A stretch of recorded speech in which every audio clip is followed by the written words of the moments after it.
You're listening to WQEE 99.1 FM, The Key in Noonan, Georgia, home of Braves Country with Mac McGee and the Armchair Quarterbacks, weekdays, 3 p.m. Eastern to 5 p.m. Eastern, right here on The Key and YouTube.com at Braves Country. Tom has been a teacher for over 40 years. One day, I think one of the students had asked the question and he didn't remember the answer. And I also noticed that he was letting his class out earlier than they were supposed to let out. I was really starting to worry. Levi and I talked about how it would change our lives, but he was there beside me. When something feels different, it could be Alzheimer's. Now is the time to talk. Visit alz.org/ourstories to learn more. A message from the Alzheimer's Association and the Ad Council. Hey folks, this is Mark White with The Mark White Show, and you can tune into The Mark White Show every Saturday from 11 a.m. to 12 p.m. right here on Rock 99, WQEE The Key, the home of Southern sports and talk. Are you looking for a reliable dental practice that not only cares about your teeth, but is friendly to work with? How about one that offers great deals and new patient promotions? Well, your search is over. Most Valuable Smiles in downtown Eatonton, Georgia is committed to giving you the biggest and brightest smile. Right now, get a $99 new patient special, including x-rays and exam. Maybe you're looking for veneers. Most Valuable Smiles veneer special includes one free veneer with every 5 purchased. Or get that bright white smile you've always wanted by taking advantage of an exclusive $100 off Zoom whitening treatment when you book today. And don't forget that 2022 is almost over. That means most insurance policies will reset by the new year, and to avoid losing that extra money, you need to use it or lose it. Book an appointment today with Most Valuable Smiles in downtown Eatonton to lock in these exclusive deals. Call 706-623-0318 or visit mostvaluablesmiles.com. Enjoy sun-drenched days, epic stays, and plenty of room to roam in Greater Fort Lauderdale. Our hotels, attractions, and restaurants have taken the Visit Lauderdale's Safe and Clean pledge so you can relax and explore with confidence. When you're ready for that well-deserved staycation, our 23 miles of golden beaches await. Find wide-open spaces to hike, bike, kayak, and paddleboard. Visit your favorite attractions, then dine out in style in dining rooms or al fresco on waterfront patios. Learn more at sunny.org. It all starts with just one thing. When recycling, rinse out jars and cans, and avoid recycling wax paper or paper soiled with food. This will reduce recycling contamination. Find tips and more at onethingus.com. What's your one thing? Hey sports fans, The Key has a brand new show. Braves Country is coming your way weekdays 3 p.m. Eastern to 5 p.m. Eastern. Drive time on WQEE. Braves Country is a Southern sports talk show with Mac McGee and the Armchair Quarterbacks. We'll be talking the Atlanta Braves and Major League Baseball, along with everything important to sports fans in Braves Country. The SEC, ACC, Big Ten, and the National Football League, and the big sports news of the day. That's Braves Country with Mac McGee and the Armchair Quarterbacks. Weekdays, 3 p.m. to 5 p.m. right here on WQEE The Key, 99.1 FM, and simulcasting on youtube.com/at Braves Country.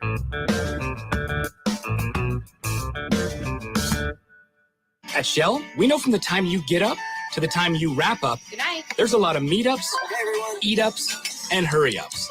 So come to Shell and get 3 things done at once. Fill up with Shell V-Power Nitro Plus to help keep your engine running like new.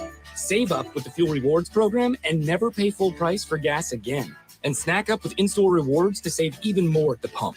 Make the most of the stop you need to make with Shell and engines that continuously use Shell V-Power Nitro Plus premium gasoline. See full terms and conditions at fuelrewards.com.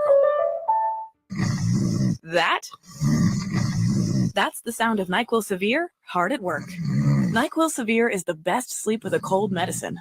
No tossing and turning, just rest and recovery. So you're ready to take on tomorrow. For powerful relief of your worst cold and flu symptoms, try NyQuil Severe. The nighttime sniffling, sneezing, coughing, aching, stuffy head, best sleep with a cold medicine. Use as directed. Keep out of reach of children. Hey Braves fans, thank you for listening to Braves Country Baseball. Hi, I'm Mac McGee, and we are here to bring you play-by-play, pitch-by-pitch of your Atlanta Braves bringing you spring training and 2 to 3 games a week all season long. Please like and subscribe today. Braves Country Baseball.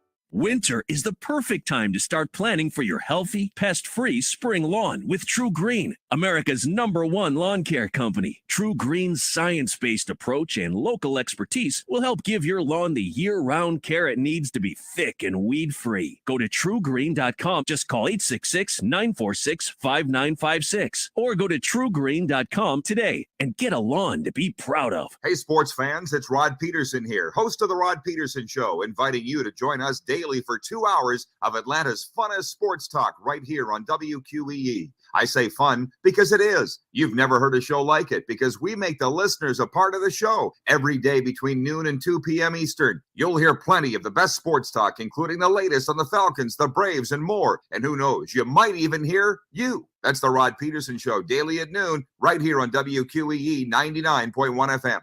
We live in a world now that welcomes and nurtures the screwball in all of us. Hey, it's a new decade, people. Time to get a little nutty. Treat yourself to Screwball Peanut Butter Whiskey, a smooth flavor that combines two of America's favorites, peanut butter and American whiskey. So no more social awkwardness. Time to embrace who you truly are. Get out there and make friends. And be sure it starts with Screwball Peanut Butter Whiskey. It's available nearly everywhere. Learn more at screwballwhiskey.com. Infinium Spirits. Please enjoy responsibly.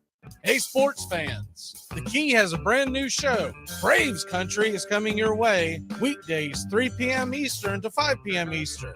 Drive time on WQEE. Braves Country is a Southern sports talk show with Mac McGee and the Armchair Quarterbacks. We'll be talking the Atlanta Braves and Major League Baseball, along with everything important to sports fans in Braves Country.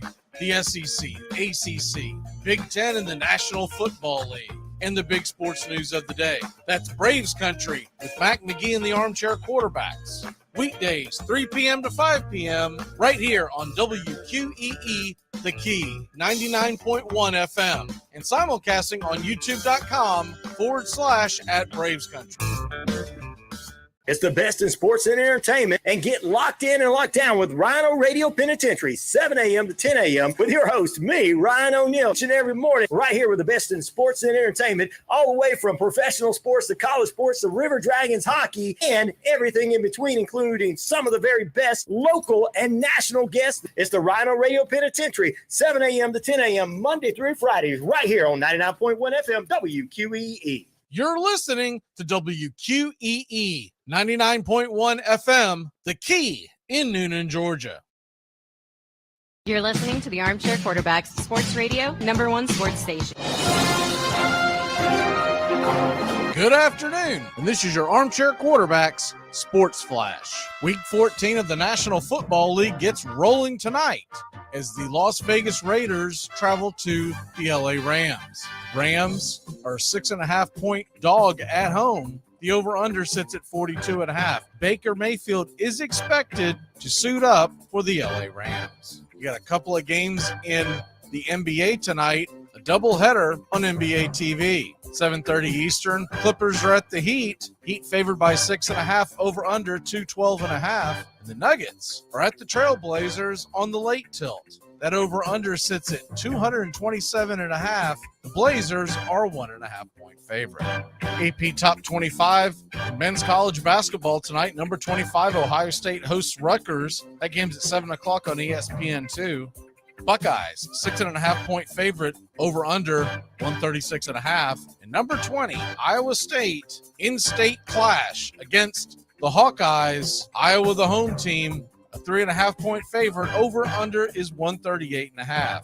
That can be seen at 8 o'clock Eastern on FS1. And that's your Armchair Quarterback Sports Flash. Stay tuned for Braves Country right here on WQEE 99.1 FM, The Key in Noonan, Georgia, simulcasting on youtube.com/Braves Country.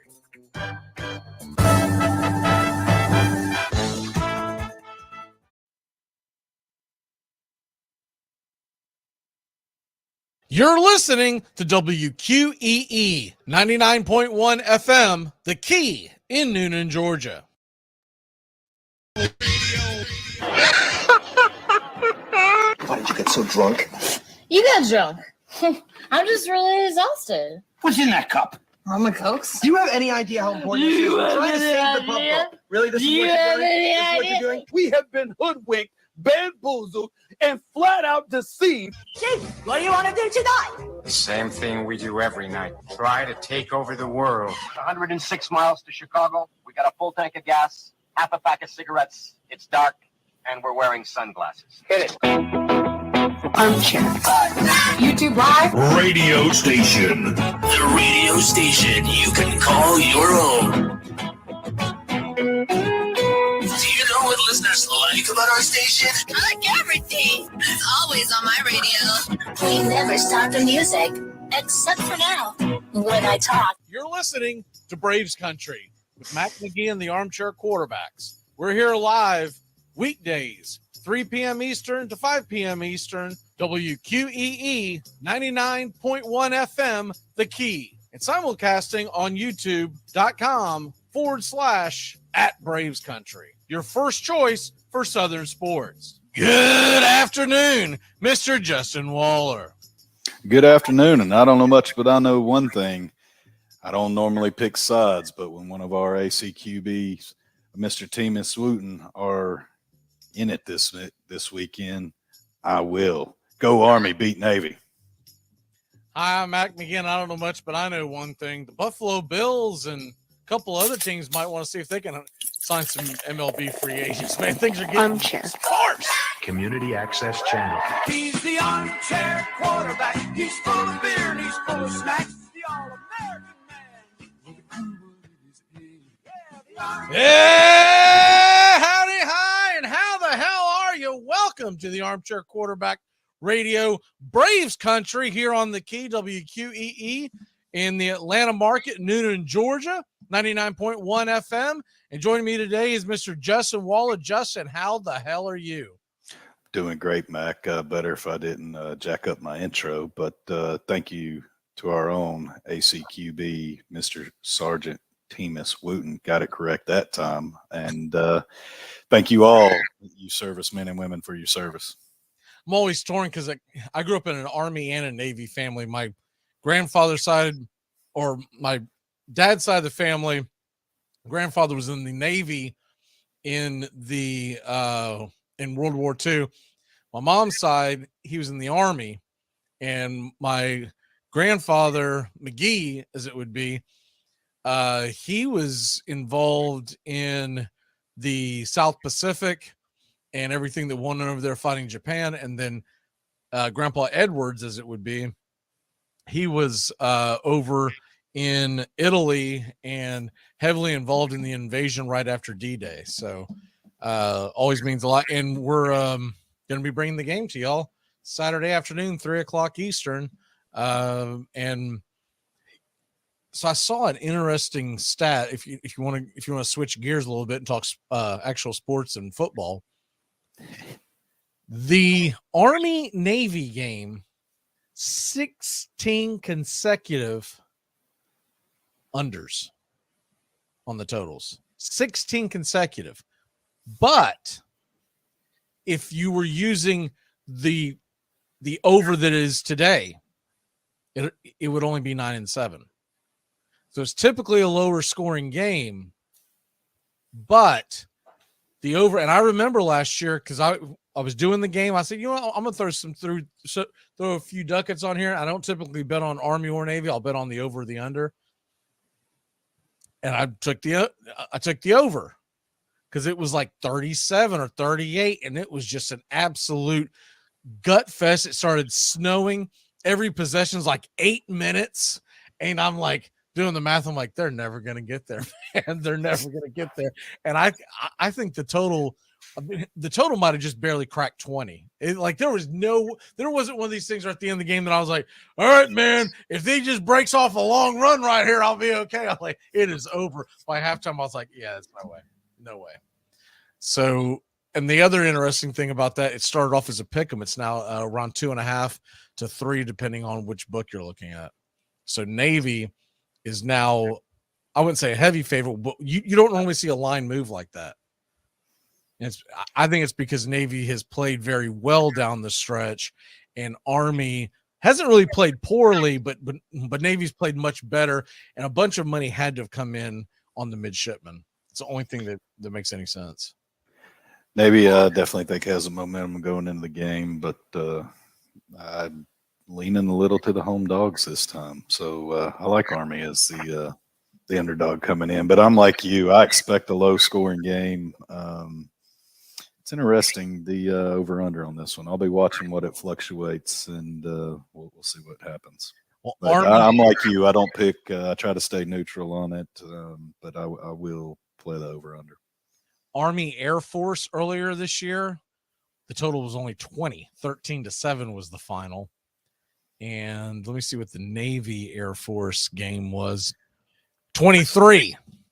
So if that tells you anything, I know Navy they both still run a version of an option offense. Yeah, it's just the option not to score. Yeah, exactly. I teased it, but I have to get past tonight for it to mean anything, because I teased the over in tonight's Rams-Raiders game, because I was like, I'm going to have no reason to watch this unless I tease this or something. I was like, this is a snore fest. So I teased that over, and I had it in line with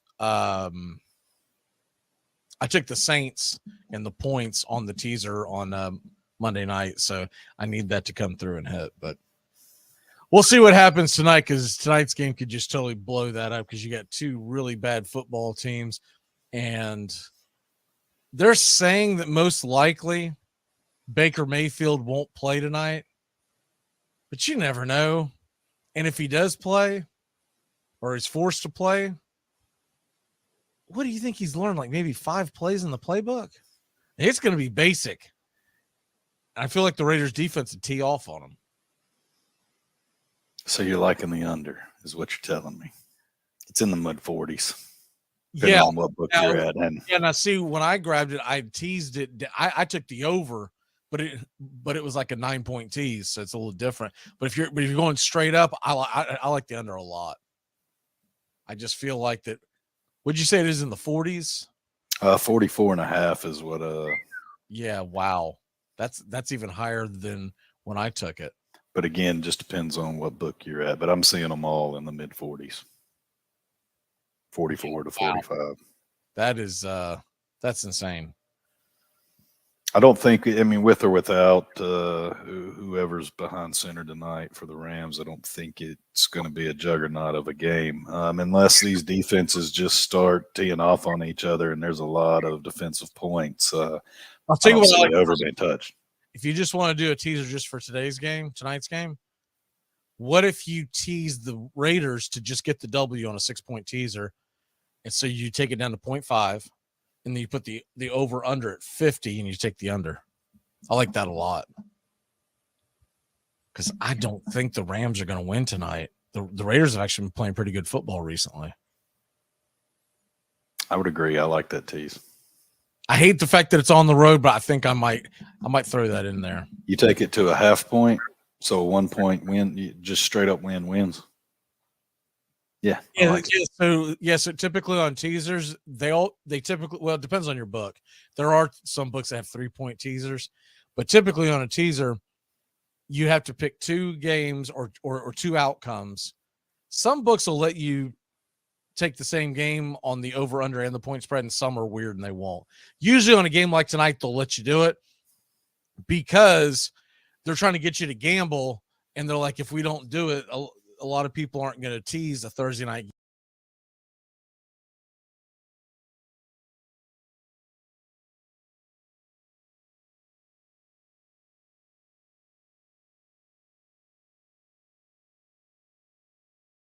So if you did the 6-point and you took it down to 0.5 for Raiders just have to win, and then you take the under, which shoots it up to 50 and a half, then you just got to keep the game low scoring, and the Raiders win, and let's say you lay $22 to win 20. That's usually, sometimes they're minus 120. I'm trying to remember the book that I'm using right now. I think they might actually do minus 120, but I kind of like that a lot. Man, I've got to quit lay off the World Cup bets, because right now I'm looking to see if I can lay money for a tie. Because if I pick a game that I think in the NFL could wind up in a tie, it could be tonight's. But I don't have that option.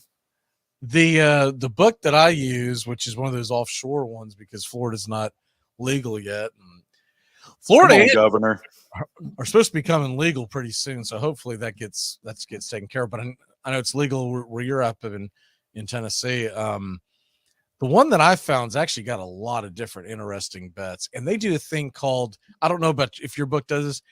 Do they have what do they call it? They don't call it fantasy bet. They call it mythical. Yeah, mythical matchups. Have you heard of this? No. So let me go down one because I would have to, let me see. So they typically just do it in the NFL. I haven't seen them in college. It'd be really cool if they did them in college. So anyways, here we go. I don't see them up right now, but they usually, they'll probably they probably pop up later in the week is when I see them. But what they'll do is they'll say, for instance, I'm going to go off the overs of some games in front of me right now. So let's say you have the Raiders, right? And their team total, sorry, it's going to take me a second to get inside these. All right. Team total for the Raiders is it 23.5 points, 21.5 points? We'll just say for argument's sake, first quarter, sorry. I'm trying to do this on the fly. We'll just say for argument's sake, team total. Oh, here it is. Total points for the Raiders, 24.5 points. Okay. So you take that. Let me grab another game. We'll say Steelers and Ravens. So we'll just take the Steelers. And let's take their total. They're 19.5 points. So usually you typically wouldn't have one of that big of a disparity. But let's say if they were supposed to be making 22.5 or whatever, they will set a line. But let's just say we'll use this. They will set a line and say, I'm going to take the Raiders -4 against the Steelers. So they're going to take the score of the scoreboard in week 14, but you're going to be paying attention to how many points the Raiders score tonight and how many points the Steelers score on Sunday. So that's why they call it mythical matchup. I haven't seen it in college yet. I've only seen it in the NFL that they do it in. That is interesting. I do not have that. I would be interested in college. I don't know that in NFL that just seems dangerous for me and my style of bets. So I'm going to stay away from that one. But in college, I would love to have that. That would be well. It would also be fun. How about this? This is kind of thinking out the box a little bit. How about the fact that what if you had college football, right?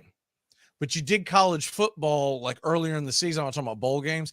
And what if a week where like Tennessee's playing a bum and Alabama's playing a bum? And that would be a lot of fun. Because you know they're going to be a high-scoring games. You're just going to be like, come on, Tulane Tech, just hold on to Alabama, make a punt one time, and we got this. I don't know if my ticker could handle that now that I'm actually thinking of real-life scenarios. I don't know if I like it. But it would be fun and interesting. I could see where I'd go off the deep end and definitely spice up some of my Major League Baseball bets. That would be fun come springtime as well, because there's some obvious wins there. That would be nice. I hope they bring that to the States. Yeah, absolutely. I don't know if there's other legal books out there that might do it. This is the only book that I've seen do it. I'll shoot you a text off air, let you know about it. But they've been legit as far as paying up and stuff like that. Yeah, I mean that's like the Dodgers beating up on the NL West, taking the Yankees versus Baltimore. Yeah, and let's see what Dodgers Yankees do heads up. So I could see where I would have a lot of fun, especially with some of our bad divisions, you could really have some fun bets. And I just noticed it about a month or so ago, so I have no idea if they do it in baseball. And it seems like I always notice it on Sunday morning, so they may do it in college football. I just haven't seen it. But if I do see it pop up, I will let folks know as far as that goes. But until they become a sponsor on the show, I'm not going to let people know where that is. How about that? Okay. So let's get into before we have to head to our first break. Look, the whole thing with Judge going to the Yankees and Turner going to the Phillies, and then of course the Mets went out and got what they got: Verlander, they got Quintana. All in all, where it sits right now, I still think the Braves are the favorite to win the division. And I still think the Yankees can't beat the Astros. What say you? I say they spent a lot of money for them 62 home runs. I think it's like $5.8 million a home run if you break it down off of the 62, because they offered him, what, $30.5 million? I forget the numbers. It was 7 year, 213. So it was like roughly 30.5 is what he was offered. And then he hit 62 home runs and he gets 9 year, what, 360, making right at $40 million a year. What he said to them, you're going to pay me for the season I just had. Yeah.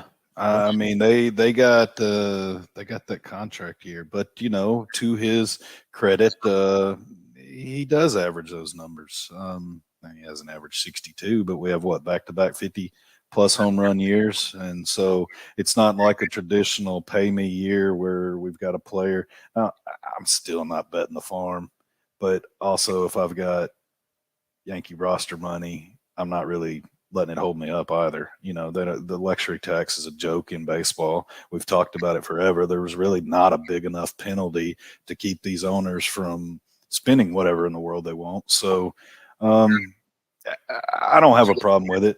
I like that he's going to remain in pinstripes. I like the way that the fans embrace Judge and the gimmicks and quirks that they do in the stadium for him. And yeah, it's fun for the fans. Those loyal fans that are in the Judge's chamber. I think it's really cool that he stayed. Right. Yeah. And I think the environment probably had a lot to do with it, because you have to know that San Diego it was a big offer. It's a great city to live in. It's beautiful, but it's night and day different than New York. And he wanted to stay there, sounds like. And I'm just glad we didn't see him in Boston, or he didn't cross over to the Mets. That big offer at the end. But I think San Francisco was a bigger threat, to be honest with you, because he's from that area, right? Yeah. And he made some kind. Did you see this thing where he made some kind of comment? Was it a video or what? Anyways, his girlfriend was soon to be wife was sharing the fact that it was an interview. It was an interview in a magazine, Time magazine or something, and he making the comment that in 10 years, and this is when he was about 18, 19 years old, whatever he was, in 10 years, I want to be married to the girl that he's, getting married to now. Right. And I want to be starting in right field for the San Francisco Giants. But this is before he was a Yankee. Right. So it's, you got to take it with a grain of salt, but that was his goal. And that's why a lot of people bugged out. And of course the false report by Heyman on Tuesday night, late Tuesday night, where if y'all missed that, he came out and he said that he was gone, that he was going to the Giants. Then he had to retract it minutes later. And he had also misspelled his name. Aaron Judge was Arson Judge. So Twitter had a field day with that. It's Aaron, man. Yeah. Because after that, every single John Heyman tweet, so there's always someone in the comments going, just set yourself on fire. We got to take a quick break. When we come back, talk some college football. How about them Volunteers heading to the Orange Bowl to take on Dabo and the Clemson Tigers? Braves Country with Mac McGee and the Armchair Quarterbacks. Weekdays, 3 p.m. to 5 p.m. Eastern, 99.1 FM The Key, your first choice for Southern sports talk. Dixie Handle Company, 5 generations of the Strickland family have produced quality hardwood farm and garden tools, wooden shutters, and custom furniture. This small business has been owned and operated since 1992 and ships to customers across the world. If you're looking for the highest quality tool handles, Dixie Handle Company is your place. Every item is hand-picked to your specifications. If it's made of wood, they do it. Call now, 931-722-3395. That's 931-722-3395. Or go online to dixiehandle.com. The Dixie Handle Company. Welcome to Craftsmanship, a proud sponsor of Braves Country Baseball. It all starts with just one thing. When recycling, rinse out jars and cans, and avoid recycling wax paper or paper soiled with food. This will reduce recycling contamination. Find tips and more at onethingus.com. What's your one thing? Whenever I bring home Entenmann's Little Bites muffins. Little Bites? That's right, sweetie. Can you just give Mommy a minute? I love Little Bites. I know you do, but we're doing a commercial right now, okay? Got it. As I was saying, whenever I bring home you-know-what, you-know-who gets pretty excited. And so do I. Little Bites muffins are made with real ingredients, no high-fructose corn syrup, and are baked moist and delicious. I love Little Bites. There you go. Yes. Entenmann's Little Bites muffin, the perfect portion of happiness. You're not sick tonight, are you? Good. Your tongue's going to be hanging out. Tell him to throw up on his own time. You're listening to WQEE 99.1 FM, home of Braves Country, weekdays, 3 p.m. Eastern to 5 p.m. Eastern, and youtube.com at Braves Country. The world ain't all sunshine and rainbows. It's a very mean and nasty place, and I don't care how tough you are, it will beat you to your knees and keep you there permanently if you let it. You, me, or nobody is going to hit as hard as life. But it ain't about how hard you hit. It's about how hard you can get hit and keep moving forward. How much you can take and keep moving forward. That's how winning is done. Armchair. Community Access Channel. He's the armchair quarterback. He's full of beer and he's full of snacks. The all-American man. Yeah, the armchair quarterback. He's kind of fun and he's kind of bad. The all-American man. Welcome back here on WQEE, the Key 99.1 FM. We're rolling here on a Thursday afternoon, and we're here every weekday, 3 to 5 p.m. Drive time, and Justin Waller's here with us every Thursday. Justin, big Tennessee volunteer guy, big Titan guy, so we usually talk Middle Tennessee sports along with everything in the South, and of course he's a huge Braves fan. Once the season gets rolling, we'll be definitely talking about that as well. Justin, you've got okay, well, first of all, I guess I should digress. I said we're going to go to the bowl games, but I guess we got to get one thing out of the way before we talk about anything else. John Robinson getting canned by the Titans. What say you? Garbage. He was. I mean, he turned us around. I'll give him some credit where credit was due. Robinson guy, no? I was until the boneheaded moves. I mean, you bring in Julio Jones and you get rid of AJ Brown. You don't pay the guy. You keep searching for these 1-year wonders. And how much money did we spend on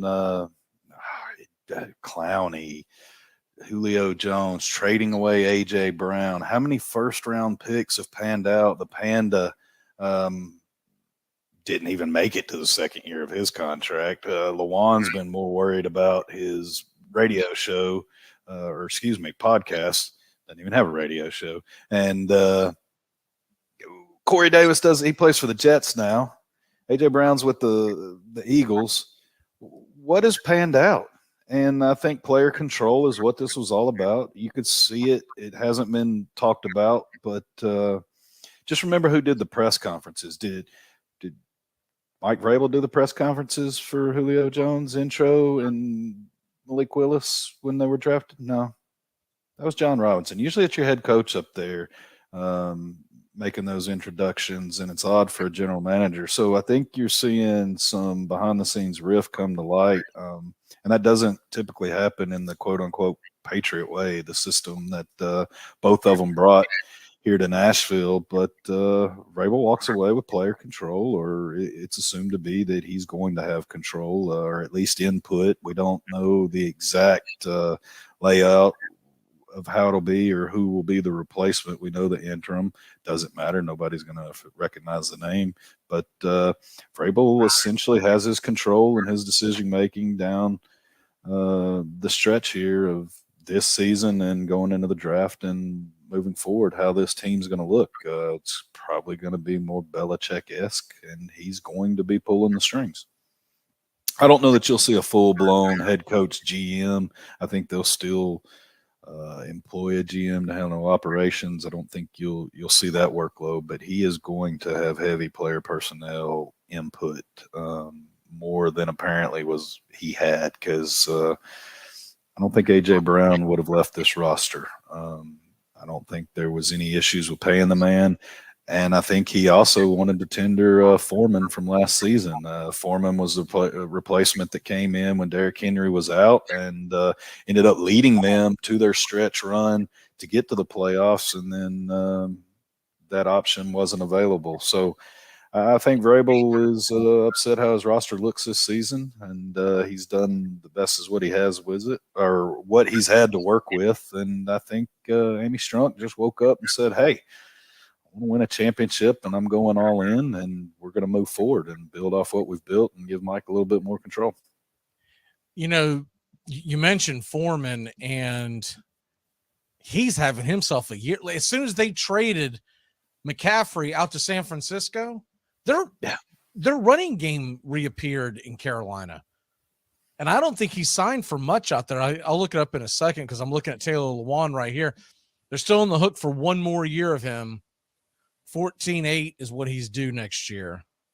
And then they're out from under that nonsense. And the only thing we can hope is he comes back next year ready to impress, because he'll be a free agent and hopefully he'll stay healthy and whatnot. But other than that, when you look at these teams out here, I mean, I think Foreman was – I'm going to look it up because now it's really bothering me. I feel like Foreman this year, I think it was a one-year deal, if memory serves me correct. And this is not alphabetical, so this is fun trying to scroll through this thing. Good Lord. Let me change this up a little bit. Okay, here we go. Foreman. Yeah, it was a one-year deal. That's what I thought. 1 year deal, $2 million, 9.4, 0.94 signing bonus and 103 base. But if you remember the tail end of last season, Henry was back, was eligible the last week of the season, didn't play, and Foreman was down the stretch. And then all of a sudden you go into the playoff game and at home, and you just unveiled Derrick Henry. You never gave him a week to get going. I still attest that you should have worked him into it and let Foreman just keep going the way he was. But just whatever reasons, it did not happen. So Foreman earned that spot. And I agree that I know me and you've gone round and rounds about can you or can't you pay A.J. Brown, but the bottom line is he did what this franchise has always wanted a player to do.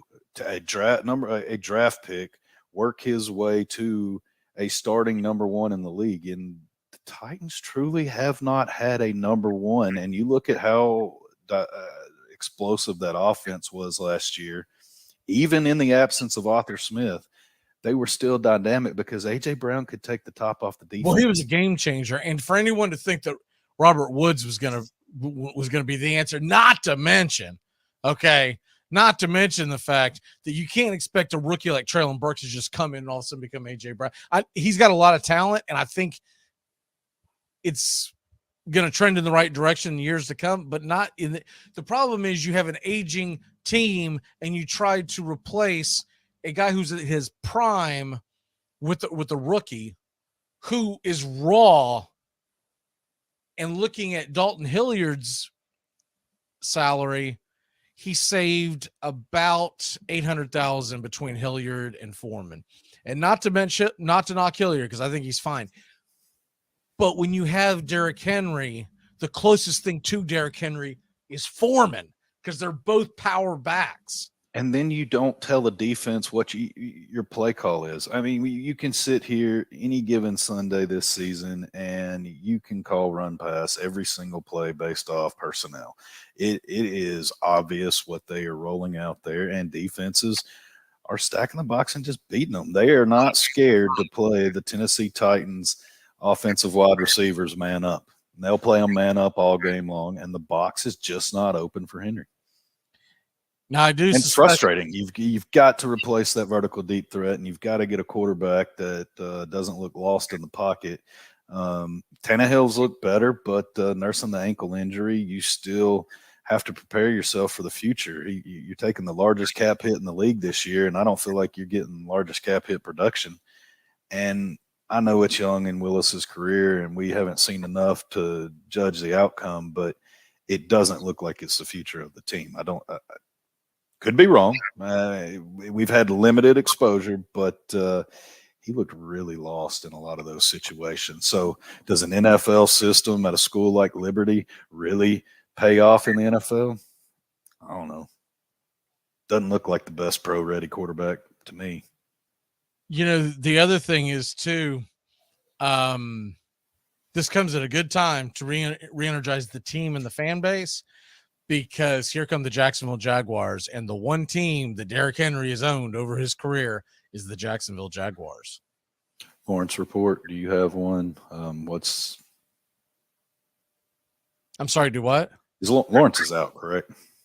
I think. Was this up in the air? Has they updated this week his status? I have not seen. Let me check. Let me see if anything else is new.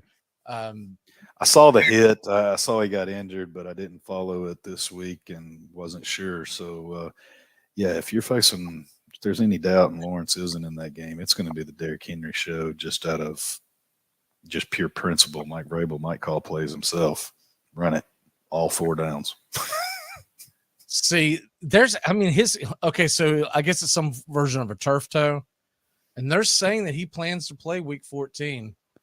Now, he's been very limited in practice, but he has been interviewed and said that he plans on playing week 14. Well, he's going to have a good secondary to abuse. Yeah. But even more reason to just lean on Henry, right? You definitely have to control the clock. You've got to limit the offensive snaps. And, you need to make this an ugly game, kind of like the Packers game was. I think the Packers had 2 or 3 possessions in the first half of that last Thursday night. So, you need a slow, methodical, just ugly, drawn out 3 yards.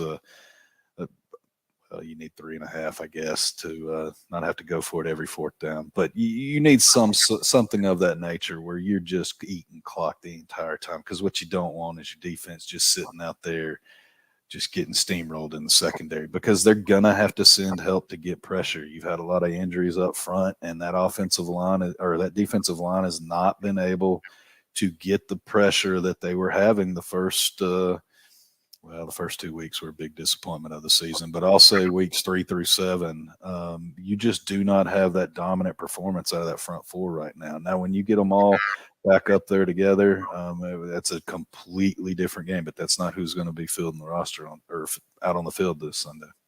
So let's play win, lose, or draw. We got Titans have 5 games left in the season. They are 7-5. They are heading to the division title. But that's really because it's arguably outside the NFC South, it's the worst division in football. They've got strategy. Exactly. This is my. I'm trying to be optimistic. I'm a glass half full, not empty kind of guy. And last year we just went out and steamrolled everybody, and then we laid a turd when we got into the playoffs. So maybe this year we're just going to lay them down the stretch. We're in a bad division. You show nobody nothing of your playbook, and maybe this is all a ploy by Todd Downing and Mike Vrabel. That's what I'm hoping for anyway. So win, lose, or draw. I'm going to name off the games. You tell me if they're going to win or lose them. This Sunday at home against Jacksonville. Win. at the Chargers on the 18th, 4:25 kickoff. I'm going to go with a win, but that's ugly. Late kickoff, I give them a chance. Christmas Eve on a short week, but everybody's going to be on a short week except for like a few teams. Christmas Eve, short week at home against the Texans. A W. That Chargers game, was that a Thursday night game? The Chargers? No, it's a Sunday afternoon game. Okay, it must be the next week. It's the week after Christmas. Right. So after Houston, they are at home on Thursday, but now it's not going to be Sunday to Thursday. It'll be Saturday to Thursday. So at home against the Dallas Cowboys. Oh, that's an L. That's an L. And they're going to finish it at Jacksonville. And I believe I'm going to that game. We're trying to wrangle up some good seats, but at Jacksonville to finish it off. As long as Jaguar Daddy King Henry's on the field, I give that a W as well. It'll be interesting to see who plays in that game, because what if they're okay? So let's just assume that they've got the division wrapped up. What if they're locked into the 4 seed and there's nothing they can do? Right? I don't think Vrabel takes his foot off the gas. I don't think you limp into the playoffs in a Mike Vrabel team. I think they play the first half, but I think I could see him benching guys in the second. I agree with that. Because if it truly doesn't matter, and a very good chance that the Tennessee Titans, we all know how that first round of the playoffs went last year. Very good chance, because of the market that they're in, that the Tennessee Titans are the 3:00 Saturday afternoon, or 3:30 or 4:00, whatever it is, mid-afternoon kickoff on Saturday afternoon in the first round of the playoffs. They could get pivoted to the Monday night game, but typically they want more of a marquee matchup. And it really depends on who they play. But let's say the Titans are – now, if the Titans are playing the Jets, nah, that game's going to be like Saturday night or something. But if the Titans are playing trying to think of who's in the – let me look at the standings. First one that keeps popping in my head is the Miami Dolphins. That could be Buffalo. That could be scary. I mean, if the Jets, Buffalo, and you got the Patriots still battling it out for that division, well, you got the Dolphins in there. We just still don't know who's winning that division. Yeah, I feel like it's going to still be Buffalo. They're going to find a way to do it. It could be the loser of whoever doesn't win the NFC North.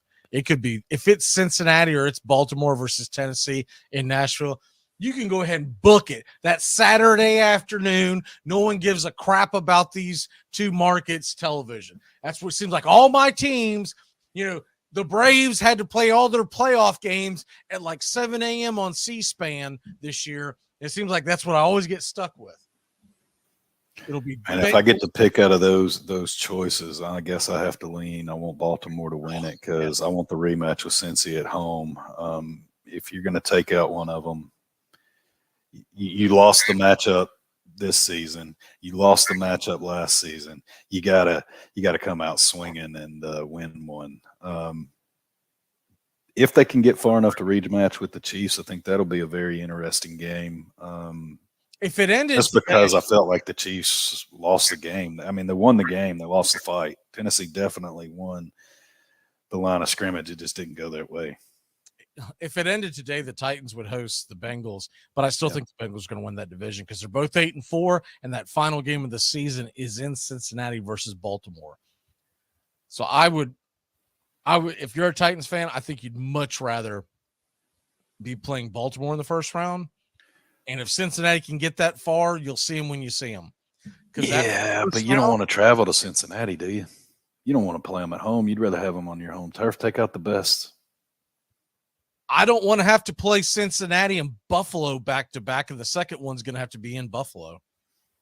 Jeez, I'd much rather play. That was a horrible week. I'd much rather play the Ravens because we don't even know if Lamar Jackson will be back. They say 3 weeks, but you never know. We got to take a real quick break. When we come back, we're going to be talking college football. Georgia Bulldogs heading to the semifinals, and the Vols are heading to the Orange Bowl to take on the Clemson Tigers.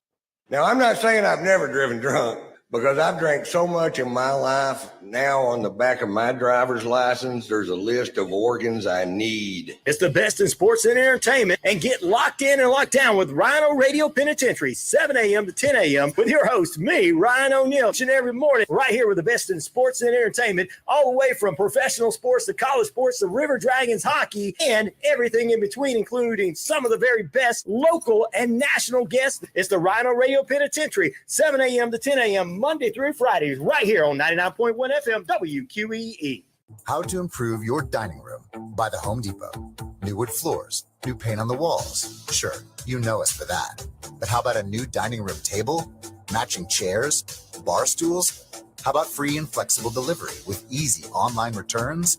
Now you can explore decor in a whole new way. Save now on furniture. Everything for your home. Everything from HomeDepot.com. How doers get more done.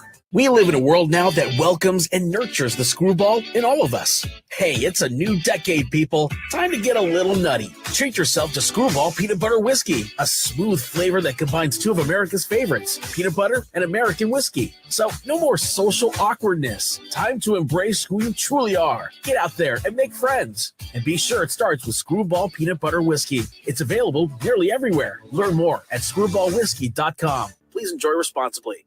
Hey folks, this is Mark White with The Mark White Show, and you can tune into The Mark White Show every Saturday from 11 a.m. to 12 p.m.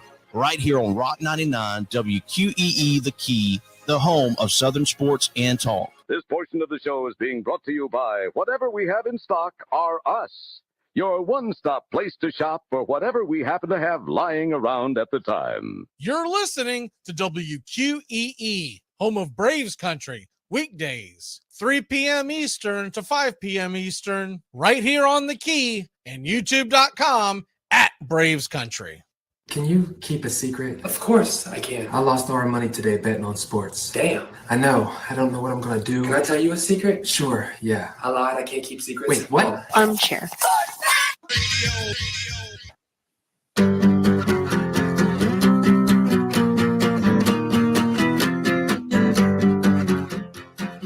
Welcome back, Braves Country.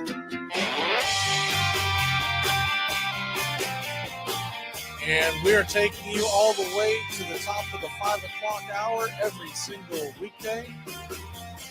Thursdays with Justin Waller, we get to talk a little Southeastern Conference sports and get the... That's a long intro song. And we get to get the perspective of a Tennessee Volunteer fan. You and one other, two biggest Tennessee Volunteer fans I've ever met. Like, in other words, not just the fact that you're Vol fans, but you actually know your team. Like, when I lived up there were a lot of Vols fans, but they would look at you cross-eyed if you brought up the starting left guard injury, right? What? Not many true Vol fans. I mean, yeah. I'm a true Vol fan. I'll tell you, Peyton Manning was a choke artist. T. Martin's my boy. He won my natty. Yeah, I said it. Did you see the article on ESPN that was out yesterday that was with him and Randy? Diatribe about putting to bed about the fact that Charles Woodson didn't steal the Heisman, and it's not Tennessee's fault that Michigan split the national championship. Because I didn't so I'd always heard the theory behind why Vol fans always felt like that that they were robbed for the Heisman for Peyton Manning versus Charles Woodson. And I always agreed, because I always felt like the only reason that was when they were first really building the game day, the college game day. And back then, this is before SEC Network and all that jazz. Back then, all kiddies, gather around the campfire. Let me tell you how it used to be. ESPN's biggest contract was with the Big Ten, and they showed nothing but Big Ten games. And the SEC only came on CBS, and then sometimes you would get a game on ESPN or whatnot, but it wasn't locked in the way it is now. So Vol fans always felt like the reason why they gave it to Woodson was because he played in a Big Ten school, et cetera, and that they didn't want to give it to an SEC school because ESPN had no affiliation. I always felt like it was somewhat valid. I also felt like that they overblew the last 2 or 3 games that Woodson had and didn't look at the entire body of work that Peyton Manning had. And it was the first time you saw an award given to someone in a vacuum. Because in years past, people had much longer attention spans, and they didn't go, "What have you done the last 2 weeks?" They'd be like, "Look how many thousands of yards he threw that year, and this and that and this and that." But they got to the 97 Heisman, and they're like, "Man, Charles Woodson's really going off the last couple of weeks." And Peyton Manning, kind of struggled against Kentucky and Vanderbilt. I don't think is who they finished with. But he had dominated the entire season. So anyways, I did not know, if this makes sense to you, that Michigan fans blame Tennessee for Nebraska splitting the national championship with them because Nebraska boat raced the Vols in the Orange Bowl that year. And that would have never, I never even would have thought of that being like some kind of thing, but we all know how fans are, right? Like, we get locked into our world. We don't hear anyone else has to say. But I celebrated that Nebraska boat races because Michigan couldn't win that natty straight up. So yeah, I see what you're saying. It's a defense. It's an offensive award. I mean, how many defensive players actually win the thing? Like, I mean, just because he was a wide receiver and he returned a kickoff or a punt for a touchdown, come on, give me a break. I mean, those, yeah. Well, I mean, that Hutchinson has a chance this weekend. I guess he's a finalist, is he not? Yeah. Hutchinson was last year. Yeah, okay. I was right. Charles Woodson is the only primary defensive player to ever win the award. Yeah. And I feel like ESPN got caught up in that. They got caught up in that. The game was coming on ABC like it does now, but that was right before ABC bought ESPN and Disney and all that conglomerate stuff, right? So ESPN was still an independent network, and they had a small contract with Big Ten football. And people probably don't really remember this, but every single Saturday, you started off with, as soon as game day ended, there was a Big Ten game, and it was typically that year it was Michigan. Yeah, I believe he had a punt return for a touchdown, caught 11 passes for 231 yards, and had 2 touchdowns. He rushed for a score as well. The reality of it was he had 7 interceptions, and that was big back then because nobody threw the ball to his side of the field. And so to have 7 interceptions, pretty much he threw at him, he came away with it. I'm not taking away the talent of the player. I mean, man was a lockdown corner. I mean, he was a great player, but Peyton deserved. There was Woodson Island before there was Revis Island. I'm just saying. And I remember watching that as a Florida State fan and thinking to myself, if anyone deserved to be the Heisman Trophy winner as a defensive back, the first one should have been Deion Sanders way back when. Because the same game that everyone always talks about with the punt Ruski and Leroy Butler going down the sidelines on the fake punt, that same game, Deion Sanders called his shot. He got to midfield waiting for the punt from Clemson, and the Clemson fans were booing him, and he was doing this number, waiting to say, God, I want to hear you, and he took it to the house, and a high step the last 10 to 15 yards with some dude on his tail, and he was like, and that was the first time you kind of heard it on national media going, prime time. I'm glad you brought up prime time. Are you upset that Mike Norvell had a successful season? Because I know you faithful had to want prime time to, if he was leaving Jackson State, to come over to you. And no, we'd had such a drought for the last 5 years. Happy for Mike Norvell. Hopefully he continues. And I'm wishing Deion well. Only time I would. What's the percentage in the back of your mind? Is Florida State played Colorado, right? But other than that, I'm fine with it. And if Mike Norvell, you never know, Mike Norvell could head on to some. Maybe Mike. I don't know Mike Norvell personally. Maybe his aspirations go to a coach either at a different college football school or in the NFL. And if that's the case, Deion would be the first guy they would call. I'm still not convinced he's a great college head coach. But I think he's a good hype man, and I think he's a good recruiter, And if he surrounds himself with good coordinators that can teach the game, the sky's the limit for Deion. I'm excited to see what he does, and I'm curious to see what Seminole Nation does when things go astray. Because if you start seeing some W's in Colorado, it won't take many. I mean, that program went 1-11 this year, so they he starts putting 4 or 5 wins on the board, and it's just going to be a lot of heat and added pressure. And to that point, what does that mean for Norvell? Because if he's winning you games, and it was a great turnaround season, do the fans get in the way sometimes? And I hope Seminole Nation doesn't do that, because I've seen Vol Nation literally just make the past 10, 15 years brutal. They literally have. It could have been a possibility if the years were different. In other words, if Deion was heading to Colorado last year after Norvell had a terrible start. Now, he did turn it around at the end, but he had a terrible start. He got blown out by Miami. He lost to Florida, didn't go to a bowl game. And if Deion was coming off of Jackson, that could have been a possibility, him coming to Florida State. But now what Norvell has done, I still don't think they would have axed him, but the fans might have wanted him to get the axe. And then there would have been a lot of pressure on him coming this year. Now what he's done, he's 9-3. He's got a chance to win 10 games. He beat his 2 arch rivals, which is the key thing. He came really close to beating Clemson after being down 3 scores to end the third quarter. He's got things going in the right direction, and I believe in Norvell long term. And I'm fine with there's no reason why you can't have a side girl and you pull from Colorado, right? That's the way I look at it. I hope Deion doesn't get these kids, the ones coming from Jackson State. I hope he doesn't get them too full of themselves, because did you see the press, or not press conference, the media, or the social media video where he's talking to the kids and he's saying, some of y'all need to go ahead and get in the transfer portal and all that? Did you see this?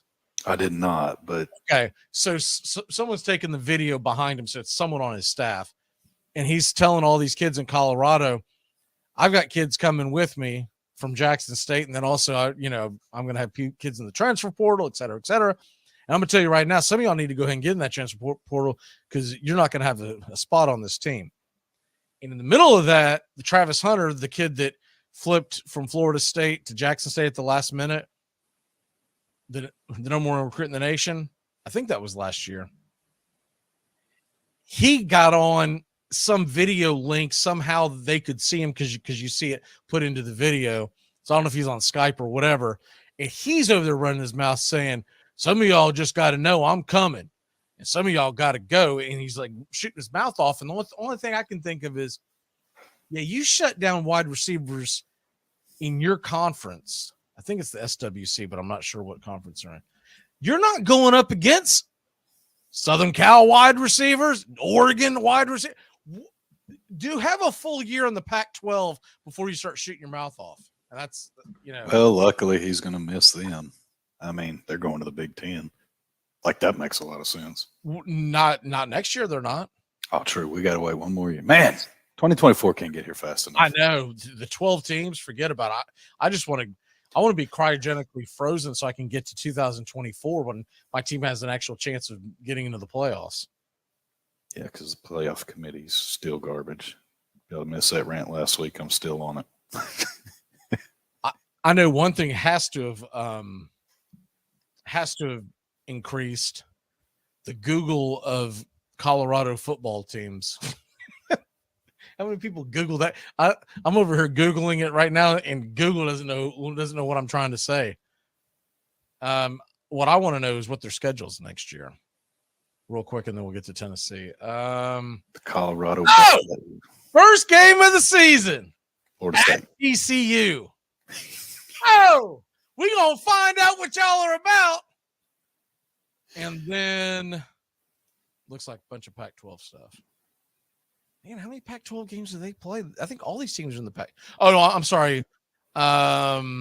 Nebraska, which is a Big Ten game. I'm so used to that being a conference game with Colorado and Nebraska from years ago. And then Colorado State, that's just Colorado State's terrible nowadays. So that's their 3 out of conference games, and then they have the 9 big Pac-12 games.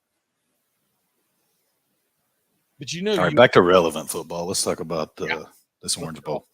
Let's get off Dion and all that stuff. All right. Tennessee going in to the Orange Bowl against Clemson. They will not have their quarterback, but neither will Clemson, because he has entered the transfer portal. Kubnik didn't. I hope I pronounced that correctly. I hope the backup transfers too. Like, maybe he wants to go play for Dion, because he scared me after seeing. I was looking forward to this Clemson matchup until he came out and put a whooping on Carolina after the quarterback swap, and that one hurt my feelings a little bit. I lost pretty big in the ACC championship, if I just must be honest. He's I think he's much more exciting. Watched him play, and it did not shock me that DJU wanted to transfer. I'm sure he's going to try to transfer to Colorado. I just don't think anybody wants him. He's just not. He's not a very good college quarterback. DJU. Clemson is a 7-point favorite, and I think Tennessee can cover that, if not win outright. Because Milton looked good against Vanderbilt. Milton looked good. I want to see if Tillman plays. But aside from that, young defense, young offense, I think you'll have the majority of the roster playing. So it should be competitive. I just, man, I can't get past. I'm living in the past, and I can't get past it. The orange helmets that Tennessee unveiled, and the University of South Carolina doesn't like anything orange, because they put a beat down on the last 2 teams they played with orange helmets. So I hope we never see them at the University of Tennessee ever again. Go take them to some dumpster and burn them right now, and come out with the white helmet, orange power tee, and don't ever come out and imitate Clemson again. Yeah, they look like Clemson helmets. I hated them off the bat. The moment I saw them, I was like, ugh. When I saw them unveiled, I knew it was going to be an issue, and it's been sitting in the back of my head. You can't bring a Clemson helmet into South Carolina. These 2 schools despise each other, and you just added fuel to the fire. And traditionally, they lost when they unveiled the black jerseys against South Carolina on Halloween way back when. I believe that was Dooley, could have been Jones there. They both. You know my thoughts on that. I like Tennessee's traditional uniforms, and I'm usually like that with most teams. There are some teams that I'm like, man, that's actually pretty cool, but they can't wear it in the Orange Bowl because it'll look like a spring scrimmage if Clemson and Tennessee will both wear orange helmets out there. Maybe we can get Clemson to wear the purple helmets. It is fitting that the Big Orange and the Clemson Orange are going to be facing off in the Orange Bowl. Like that, that's about as fitting as it gets. The only way it could get any more perfect if it was the Big Orange and the Burn Orange, right? That's going to happen in a couple of years. We'll be able to get more into this next week when you stop by. But real quick before you have to jam out of here, what's your other favorite bowl game? Actual bowl game, not playoff game. Man, I dug deep, and this one's going to make you laugh, but I'm going to the Myrtle Beach Bowl just because I need something to see early on, and Marshall versus UConn. And don't laugh at me, but Jim Moore actually has UConn with a winning record at 7-5, a team that didn't play in 2020, went 4-31 over the 3 seasons that they did play before this year. So it's just unique to see Connecticut in a bowl game, and it's not a give me one of these 5-7 like some other teams are in with losing records. But what's your walk-off today, sir? Can't stand the University of South Carolina. Still mad at them. It's all their fault. It's all their fault. We should be playing Georgia for the rematch. And by the way, South Carolina, Notre Dame here in the Tax Slayer Bowl, that's going to be a great one. All right, brother, we will see you next week, and we'll be back in a flash here on Braves Country, taking you all the way to 5 o'clock.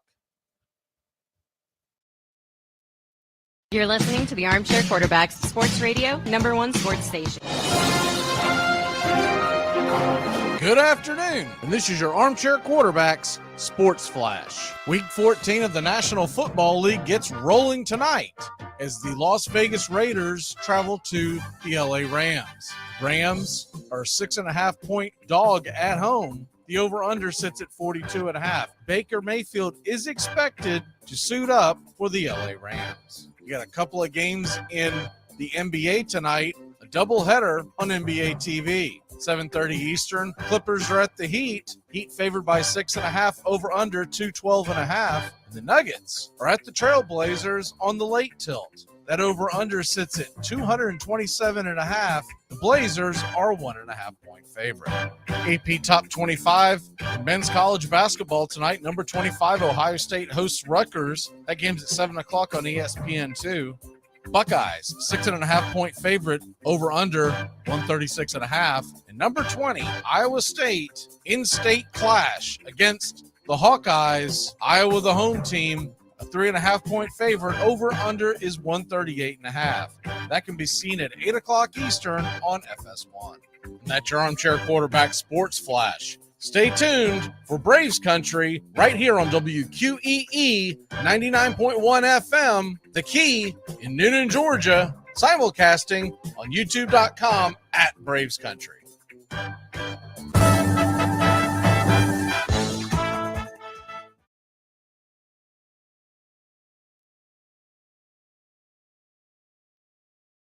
Try to stop smoking. That's a beauty, huh? Well, with cigarettes, my wife and I, we made a deal, my wife and I. We only smoke after sex. I got the same pack now since 1975. What bothers me is my wife. She's up to 3 packs a day. We're down to one strike here. It's 0-2. Gurriel, the last hope for the Houston Astros. And here's the 0-2 pitch. Swung on, bounced over to Dansby. Dansby fires it over to first.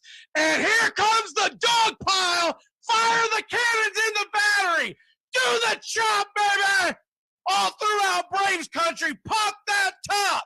Your Atlanta Braves have won it all! Armchair. You'll do anything to stay healthy. So isn't it time to think about your water? Aquasana water filters remove contaminants other filters don't, like lead, bacteria, viruses, and pesticides. Up to 99% of 88 contaminants, while leaving vital minerals you need like potassium, calcium, and magnesium. Visit waterfilter.com now for pure, delicious water and the ultimate peace of mind. Aquasana, better water, better you. It's the best in sports and entertainment, and get locked in and locked down with Rhino Radio Penitentiary, 7 a.m. to 10 a.m. with your host, me, Ryan O'Neill, each and every morning, right here with the best in sports and entertainment, all the way from professional sports to college sports to River Dragons hockey and everything in between, including some of the very best local and national guests. It's the Rhino Radio Penitentiary, 7 a.m. to 10 a.m. Monday through Friday, right here on 99.1 FM WQEE. So that Joe Mayo throws the worst parties, doesn't he? What was your job? My job was to keep you away from the music. What? He doesn't like my taste in music? Guess not. You should have been there last year. I got jiggy with it. He's the armchair quarterback. He's full of beer and he's full of snacks. The all-American man. Yeah, the armchair. Welcome back here on Braves Country, Armchair Quarterback Radio, live on WQEE The Key. And we're simulcasting on just about anything you can think of. Just look up Braves Country HD, and you should be able to find us on Facebook, Twitter, and, of course, YouTube. Joey, joining the show. Joey, how are you, sir? Doing good. Waiting for my Chicago Cubs to make a big splash. I know we'll be getting in more into that later, but I keep refreshing my phone, waiting for the big name. We've signed a couple so far, but that's been on my mind as of late with my football team being in the gutter. My mind's been on the Cubs right now. You think you're refreshing your phones? Imagine Braves fans. We keep looking at freaking, David O'Brien or Mark Bowman to tweet something. Or what's the other guy's name? Justin, I forget his last name. But Justin T is how I always think of him in my head. But constantly refreshing, trying to see if there's any insights. They did make one move for Braves fans that may have missed this last night, and they may not think it's a big deal. It's a big deal. So shortly after the Kenley Jansen signing to Boston, which everyone knew that he wasn't going to coming back to Atlanta, because you're not going to pay a reliever. You're not going to pay two relievers a total of about $32 million a year, which is what you would have had to have paid Kenley Jansen and Iglesias. And plus, you've also got the bravado of closers where the guy wants to be the guy. And once you've been a closer and a big-time closer, you really don't want to go backwards, especially when you're in your prime. So Kenley Jansen, a lot of people got flipped out about that. I did not think it was a big deal at all. But I did believe that they needed to do something, and they went out and for the Braves fans that missed this, they made a trade for cash considerations for Joe Jimenez. Joe Jimenez, who's that? Joe Jimenez was a pretty darn good reliever for the Tigers last year, right-handed reliever, good setup guy, basically is where he's going to step in. He's a right-hander who had a 3.49 ERA, and they believe they can get him even better, which I believe in the Braves pitching coaches more than just about any. Over the last 3 decades, the Braves get more out of their pitching staffs than I would say. And I think this is a fair comment, and I know it's a homer comment, but it's a fair comment. The Braves have gotten more out of their pitchers than just about any organization gets out of any one particular position. You think of all the starting pitchers they've had over the years and the relievers they've had over the years, and some of them that come over that are kind of like, I'm not going to say also rans, but some of them have had issues, and then they get them there, and you're like, holy cow, how did this guy turn? Jesse Chavez is a perfect example, right? So he's got good stuff, and remember, they've already added Nick Anderson. So the Braves bullpen is really starting to come in. I still think they'd like to add one, maybe 2 other pieces, because Luke Jackson won't be ready to come back until much later in the year. And, of course, Tyler Matzik is gone. He's down for Tommy John surgery, and he won't be back until sometime. Best case scenario, fairly early in 2024. So you do want to – I think they'd like to add another lefty. But all in all, you still got Minter if you really need to match up. And you don't have to figure it all out by opening day. There's always the trade deadline. Yeah, and looking at Jimenez over the past 3 seasons, he has shown improvements each year, like you said. And last year being a 3.5 ERA roughly in 62 appearances, that was better than the 2 years before that. So at 27 years old, to me, that's a pretty good low key move that not a lot of the public media will talk about, but at day's end, he'll be very important to the state. No, yeah, exactly. I mean, you kind of hit the nail on the head. He's not the sexy pick that everyone, right. Everyone wants to get all enamored with names they know. And because the Tigers have not been that good, that relevant of recent, a lot of people don't even know who Jimenez is, but those of us that play fantasy baseball know who he is. Oh, yeah. Yeah, because a lot of people were picking him up last year for their stretch run. I had a couple of debates in some of my leagues. I almost picked him up in one league, but it's a long story why I didn't. But the point is, he was definitely on my radar. I saw the name last night, and I did a double check. I was like, what did we have to give up? So I had to rewind it because I was like, cash considerations. Man, what a bargain, what a deal.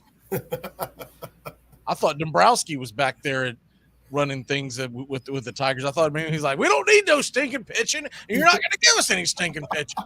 As they introduce another bat in that Philadelphia lineup right now, the press conference for Trey Turner is going on. There isn't anything more boring to me than the press conferences when teams bring in a player and introduce them. That's about the most damn boring thing there is. The only way that would be exciting to you is if, for instance, if Aaron Judge was actually going to tell you why he came back to New York, but he's not going to. He's going to give you the BS answer, right? Or if Aaron Judge were to get signed and he tells you why he didn't want to be a Yankee, right? That I would get excited to listen to, but you never get it. It's very fill your day kind of stuff. Yeah, I overall those, seems scripted and pretty dry. You know what you're going to get. It's going to be a lot of those happy comments, this is always home, blah, blah, blah. But it gets overused and over dragged out. I just want to see where they go is the key thing out of it all. Yeah, absolutely. And you've got a couple things that are going on right now as far as, well, the Xander Bogaerts deal went down. Oh. But I want to put a pin in baseball for 1 second because I do want to address, I have people sending me messages and everything the first time. We just didn't have a chance to get to it. The Brittany Griner situation, where she comes back. And there's nothing. Look, I'm all for the fact that they went and got one of our own. I'm a little concerned with what they had to give up to get her free. I'm a little concerned of the type of individual that they freed.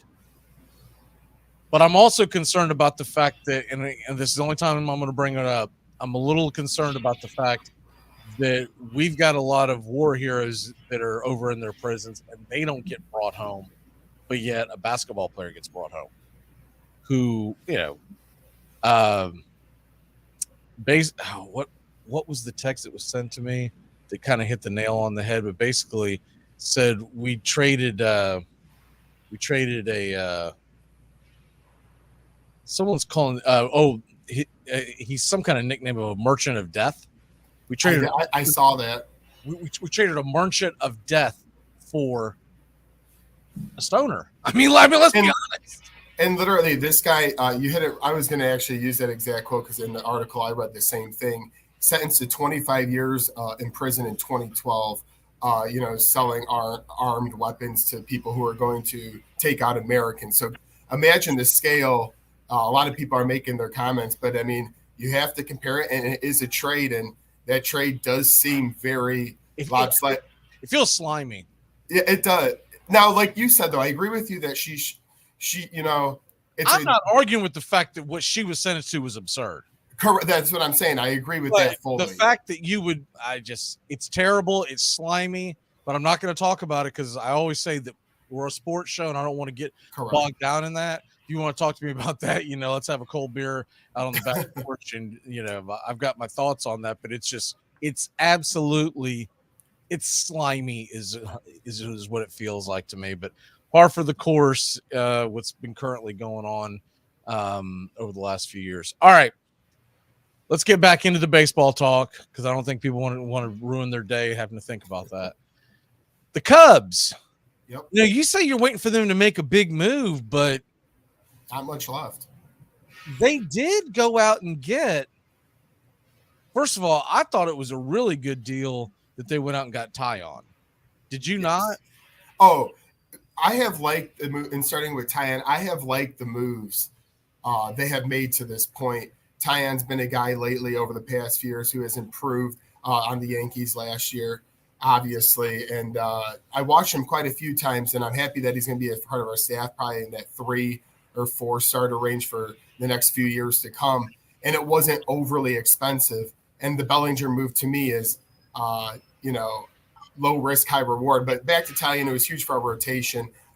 We need to still, to me, add another arm, but we have a couple young guys. We still have Hendricks and Stroman here, so it's a nice piece to add on, and he'll be a key cog in that 3 or 4 spot. You've got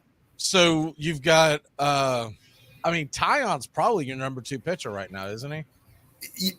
Stroman, I would go Stroman 1, Tyon 2, Hendricks for Justin Steele 4. Yeah, something like that. Yeah, Hendricks. And then 5th starter is going to be up for grabs. Hendricks has the pedigree of what he's done over the past, but he's really been hittable the last few years. So I would almost slide if I'm filling out the rotation today, unless something drastically changes come spring. Hendricks is my number 4 because I think Steele proved that he should at least be the number 3. That's fine with me. Yeah. And on the engine, Steele's probably had the best year last year. But Stroman, realistically, I mean, he was the big sign. You got to have him out there on opening day to get the fans excited, right? Absolutely. So you got to do that. And just because you want to go righty-lefty, I would go Stroman and then Tyon and then Steele. And then not to mention the fact if you put Hendricks down there at the 4 or 5 slot, less innings on him, maybe he pitches a little better all year long. But that division just got a little more difficult because those St. Louis Cardinals, they go out and they don't get your boy Contreras for, I feel like, a steal. I know the catching position doesn't get quite the money that I think it deserves. But this guy is a pretty darn good defensive catcher. And he's one of the elite hitting catchers. And I know that's going to decline as he gets older. I get that. But if you want to prevent that, you just have him DH more. How weird is it going to be being a Cubs fan having to see? Because all I can think of is like if Dansby signs with the Mets or the Phillies, right? He's not likely to sign with the Phillies anymore. But I can see the Mets doing it just to stick it to us. Well, I would really first off, I would love Swanson to come to the Cubs. That's the big move. I'm hoping that he is one. Look, I've got 4 teams circled that are not named the Atlanta Braves that are, I see their names constantly brought up in Dansby Swanson talks, and the Cubs are one of them. Yep. It's Cubs, Cardinals, still. The Cardinals are that's just going to be nauseous. Red Sox and Twins. If I have my druthers, I want to see him go play in the AL. Let him go play for the Red Sox. Let him go play for the Twins. If I have to choose between that, I feel like I'd rather see him play for the Cubs than the Cardinals at this point, just because I have more friends that are Cardinal fans and I don't want to hear it. And there's one in particular that I know for a fact doesn't value what Dansby brings to the table. So he'd be the first to tell me it's a terrible signing, and I'd go all over me. But Dansby, it's looking more and more each day with these signs. I mean, Correa, 11 years, 280. So what's Dansby going to get? I mean, I'm sorry, not Correa, Xander, 11 years, 280. Correa, I feel like, is going to get somewhere around the 300 mark. Yep.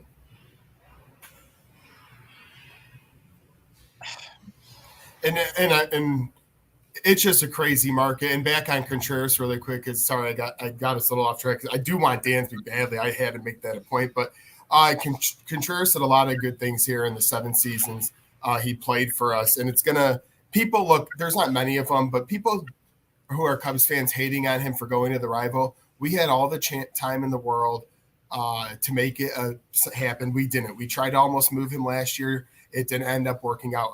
Allegedly, there was a deal close with Houston. This offseason, nothing really materialized.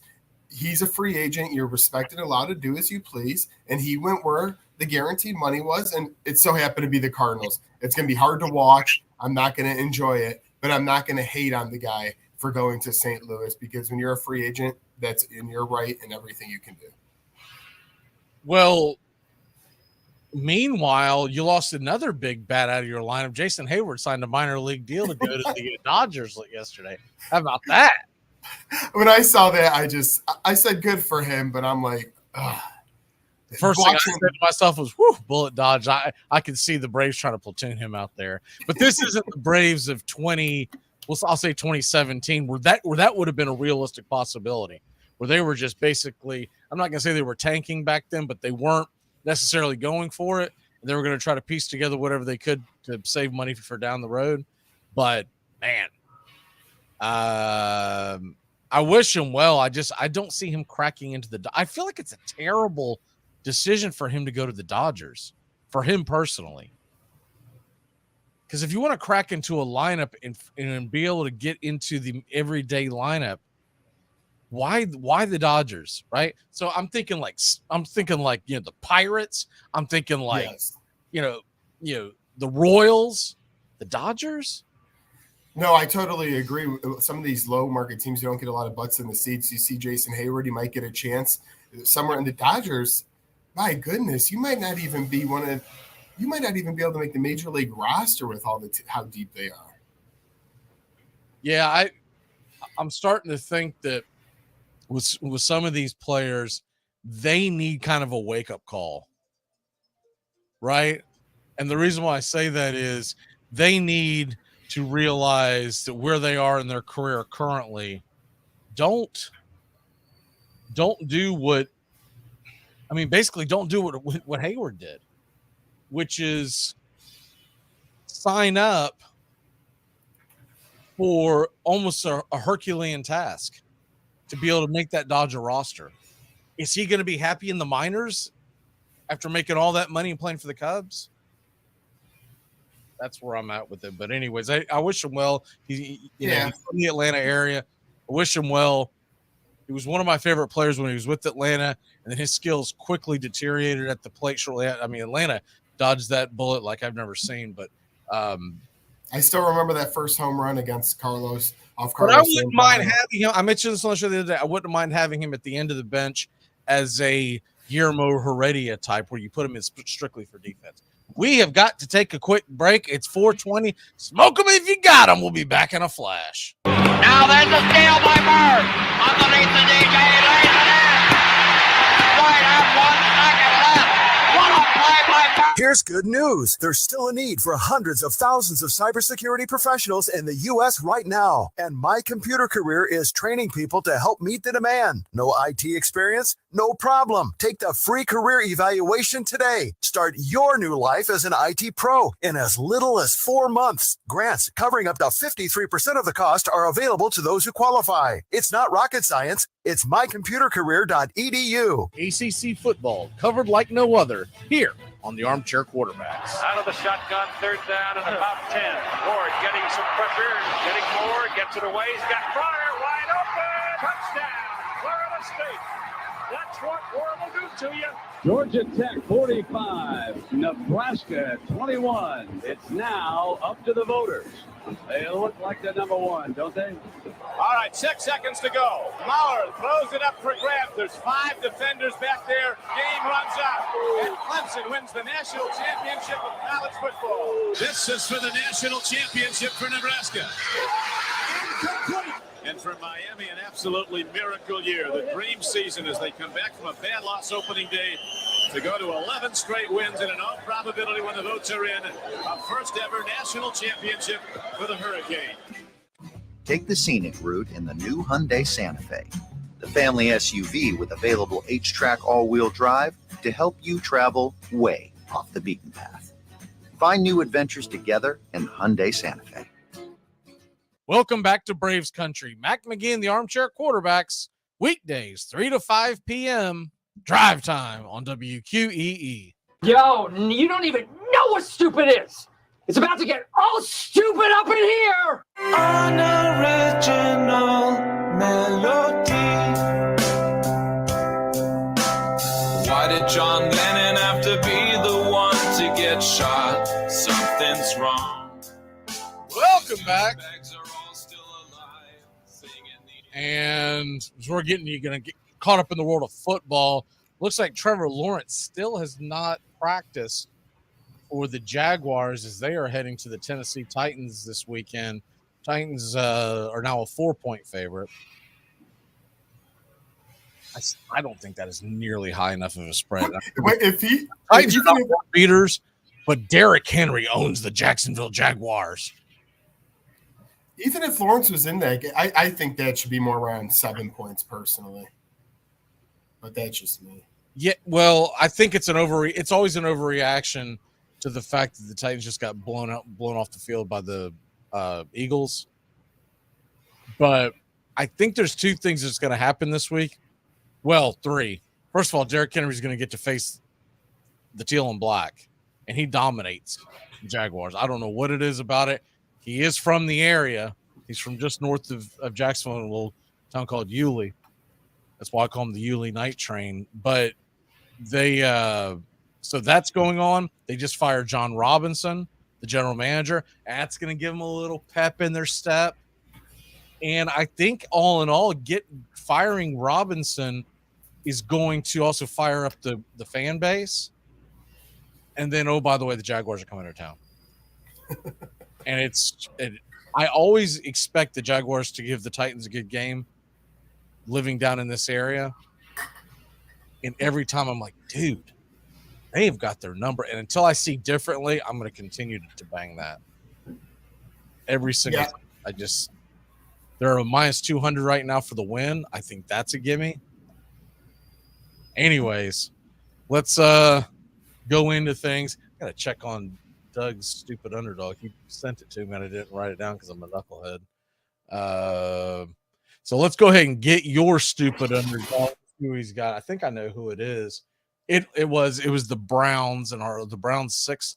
He's got it written down as a 6. Real quick. For folks that don't know what the stupid underdog is, or what that weird sound was in the background, that's Joey's wherever he broadcasts out of. It always sounds like they're dragging a body across the floor. They stupid underdog. Everybody all week long, we pick an underdog to win outright. If you win, you get whatever points your underdog's in.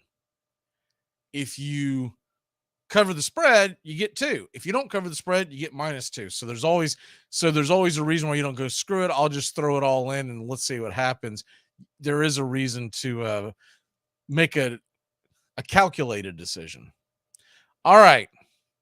So I've actually got 5.5. So we'll give I'll give Doug the 6 because I believe it was 6 yesterday at the time of the actual pick. So stupid underdog. Doug's gonna take the 6.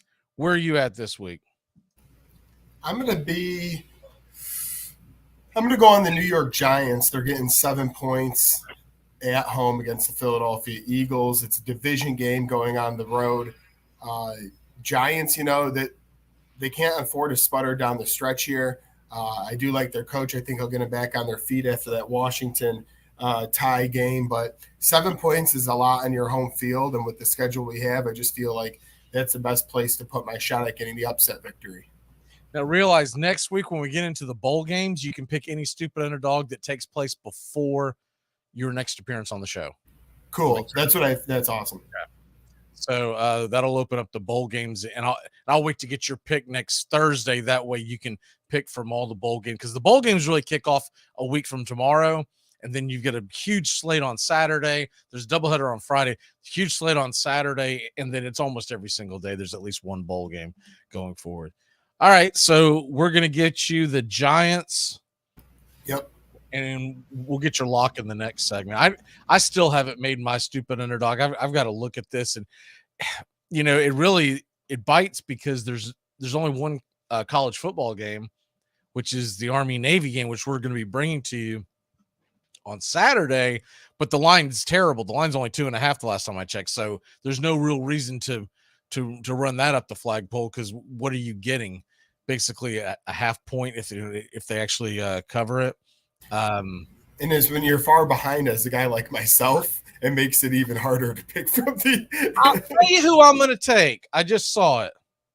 Let me swing for the fences a little bit. Give me the Jets. Jets. They are a 10-point dog in Buffalo. Let's go. Give me the fighting Mike Whites. Let's see what's going on with them. They proved they could beat him. They have. They beat him earlier in the year with Zach Wilson. I was going to say, with the worst quarterback. You can beat the Bills with Zach Wilson by 3. You ought to be able to beat them by double digits with Mike White. So let's go. And when playoff time comes, there's going to be a wrinkle to the stupid underdog. We're going to start the new season. I've got a new wrinkle that I think everyone will like. But yeah, awesome. There you go. So you're taking the Giants 7. Yes. I got the Jets 10, and Doug's got the Browns 6. So basically blocking Bobby from getting a good one. Bobby's been running us off the board. I could just see him. I was like, man, what's he most likely to grab? I'm gonna leave him swinging with Kansas City and Denver, or the Texans and Cowboys. The exactly. No way, no how. I got the Texans have a better chance of beating the Cowboys, and they're not going to beat the Cowboys than Russell Wilson has of beating Patrick Mahomes. Yeah, I don't like that. This year don't even look like they're playing the same sport. You know what I mean? Like, you've got Michael Jordan on one side, and on the other side, you've got some guy over there who's playing the type of basketball when they had the peach basket. He's flipping it up. It is. Ugh, he's terrible. Now look, I just jinxed it. Not only will the Broncos win, but Bobby will grab it, and away we go. I've closed the gap a little bit. I'll have to pull out There you the go. standings tomorrow, but I closed the gap a little bit, so I'm hoping I can at least make it interesting down the stretch. What is this? This is week 14. So we have this week, and then there's 18 total weeks, so we got a total of 5 of these left in the regular season. Coming down to the wire already. Yeah, coming down to the wire, and of course, you've always got the bowl games and the playoffs. I wouldn't take Ohio State, but it wouldn't shock me if TCU won it, right? But yeah, I don't think TCU is going to win, but it wouldn't shock. I think TCU's got a better chance of pulling off an upset because I could see Michigan doing something like coming out flat, fumbling the ball, whatever have you, right? TCU gets a little bit of a lead, and then Michigan has to play from behind, and that's not really their game. But I think Georgia's going to mash it up the A gap, and let's go. I like the way they lined up the games for competitive purposes. I'm with it there. Yeah, if Georgia plays TCU, I think it's probably a rout. Over by halftime, I would almost say even. I still would have kind of liked to have seen Ohio State and Michigan have to face each other in the playoffs. All right, moving on from that. By the way, just do want to hit the NBA for like 60 seconds because nobody really likes the NBA until about April. But last night the Hawks dropped one to the Knicks, and I said it yesterday. I really think that's a game that they needed to win. I really do, because they're going to get down to the nitty gritty for standings or for seedings reasoning. And a game like last night is going to be extremely important. What was the final on that? 113-89. I watched a little bit of it. I lost interest heading into the fourth quarter because it was a blowout. Yeah, and like you said, the Hawks, being a Bulls fan, I watch the Eastern Conference greatly. And I keep an eye on the Hawks, and they're up and down, a little bit over 500 at 13-12. But when you get down to it, you want to get one of those top 6 seeds, stay away from the play-in at 7-10. And right now they're just hovering. They got to go on maybe a little heater here coming up. Yeah, they're a 5th in the conference right now.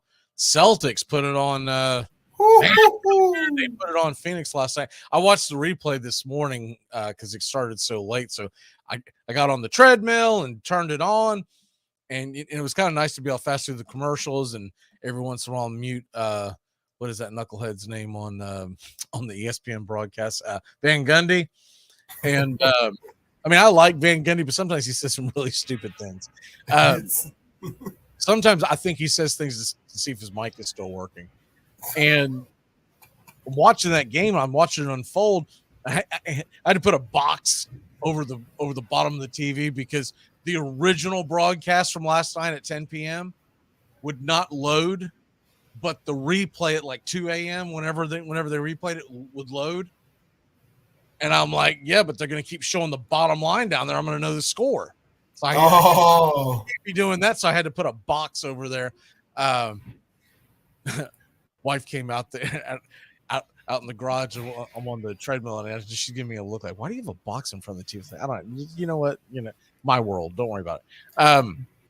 That's so funny you do that, though, because we do that for the NCAA tournament, not to see scores of the other games when we're streaming. We'll put something over the top of the TV to cover the scores on the other channel. So, great sports minds think alike. They're eventually going to come up with an option for you to lose the bottom line. Really? They will. They, especially on the replays, they're not going to do it. Well, maybe they will, because at that point, but there's going to come a time where you're going to be able to go on, let's say ESPN, and hide the bottom line because you're catching the replay. Right? There's going to be, because there's not a lot of ads that go on the bottom line, so that's not, or you'll have an option to click something and instead advertisements will go on the bottom line instead of that. But I noticed last night, and I mentioned it to my wife. I said, you notice something? She goes, well, I said, look over at that TV. And we were watching a movie because she gets the main TV and then I get the other ones that are muted. And those are always on sports. And I said, look at that TV right there, the Hawks Knicks game, right? She's like, what? I said, okay, look at the other ESPN that I had on because Florida's playing UConn, and then I had on something else. I said, what's the difference in these three? She's like, what? I said, there's no bottom line.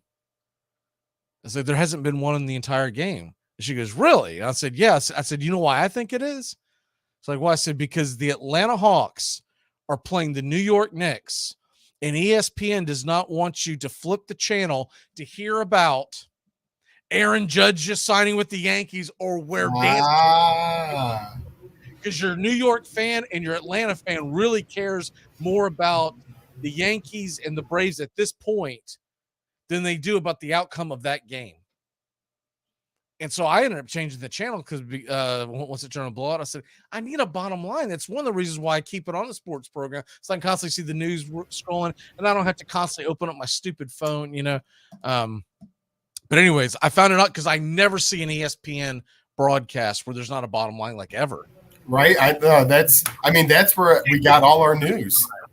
And I said, it's not technical problems because the news, the two, the U, they all ACC, SEC network, they all had bottom line. Yeah. Mothership, come on now.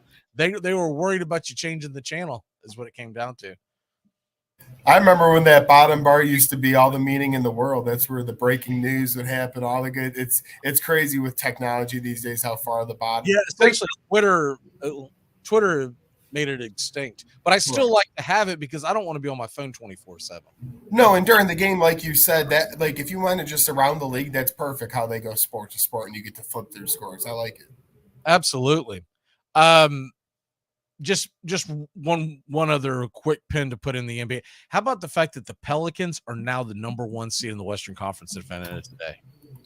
I would have never put any stock into that before this year. I would have said, yes, they got CJ McCollum, and I know he was on the team last year heading into this year a little bit.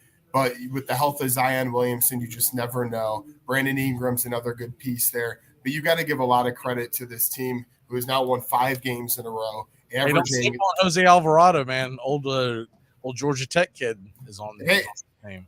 Yeah, and they're deeper this year. I mean, they're scoring 116 points per game. That leads the entire conference. When you look at their depth, make an argument, it's the best roster in the West. Yeah, I like their depth. I mean, I do. I like them. I think they go 11 guys. And Golden State, man, they just haven't woken up yet. I think they'll eventually get figured out. I'm not worried about them making the playoffs. But right now, they're the 10 seed. They're barely hanging on.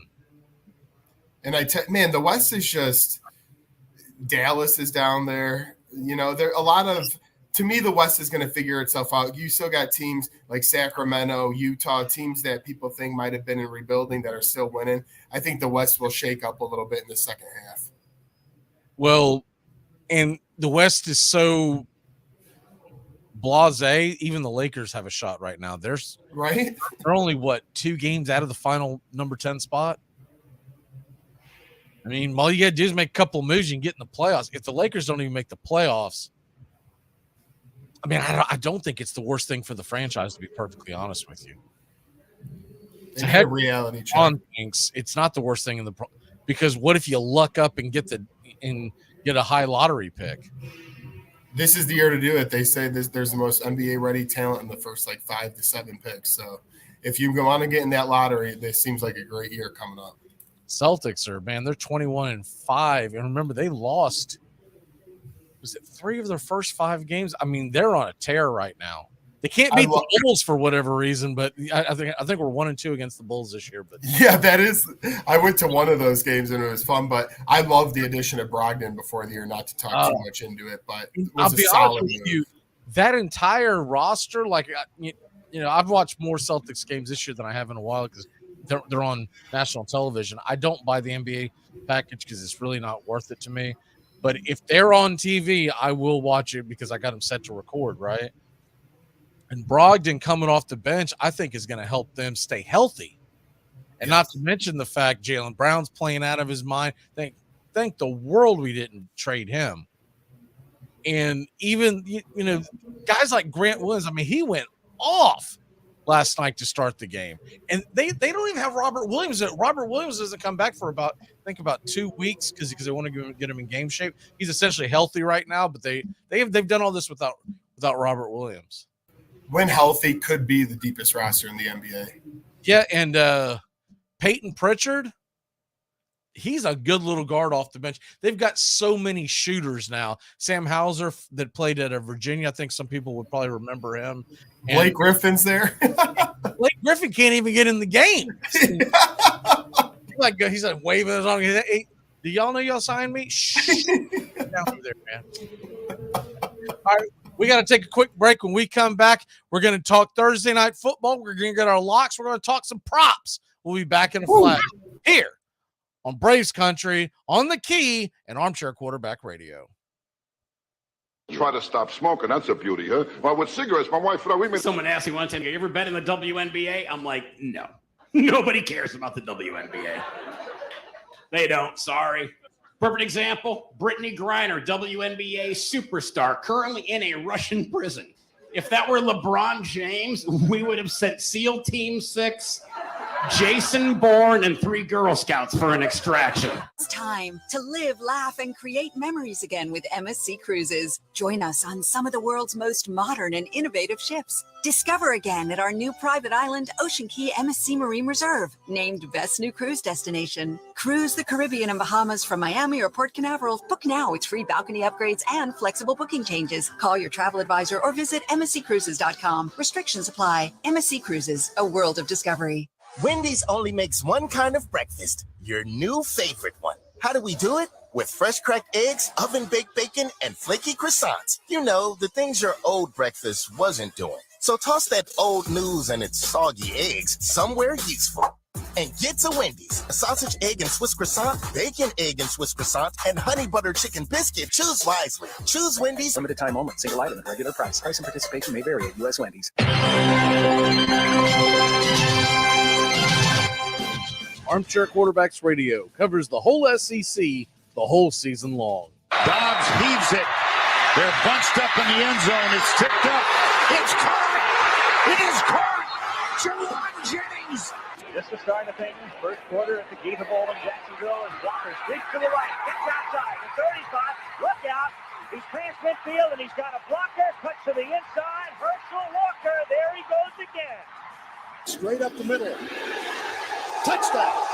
Delayed reaction, but Tebow got in. Oh, jump pass. How about that? Oh, my gosh. That looks like 1955. Holy cow. Are you kidding me? Armchair. SEC! SEC! Saturday, December 10th, 3 p.m. Eastern, it's the Army-Navy game. Army Black Knights go head-to-head with the Navy Midshipmen, an American classic that dates all the way back to 1890. The Armchair Quarterbacks Radio Network will be there bringing you the action. The 121st meeting, Army-Navy, Saturday, 3 p.m. Eastern, right here on youtube.com/@Braves Country.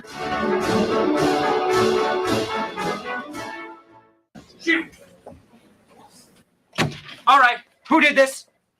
I'm not mad. I just want to know who did it so I can punish them. What are you talking about? Someone forged medical information, and that is a felony. Okay, whoa. All right, because that's a pretty intense accusation. Yeah. How do you know that they're fake? Leprosy, flesh-eating bacteria, hot dog fingers, government-created killer nanorobot infection. You did this, didn't you? Absolutely not. Yes, you did. No, I didn't. I know it was you. Okay, fine. You know what? I'm going to have to interview each and every one of you until the perpetrator makes him or herself known. And until that time, there will be no healthcare coverage for anyone. I'm now going to read aloud your submitted medical conditions. When you hear yours read, please raise your hand to indicate that it is real. If you do not raise your hand, it will not be covered. What about confidentiality? You know what? You have forfeited that privilege. I have tried to treat you all as adults, but obviously I am the only adult here. Number 1, inverted penis. Could you mean vagina? Because if you do, I want that covered. Armchair. Community Access Channel. Are you listening?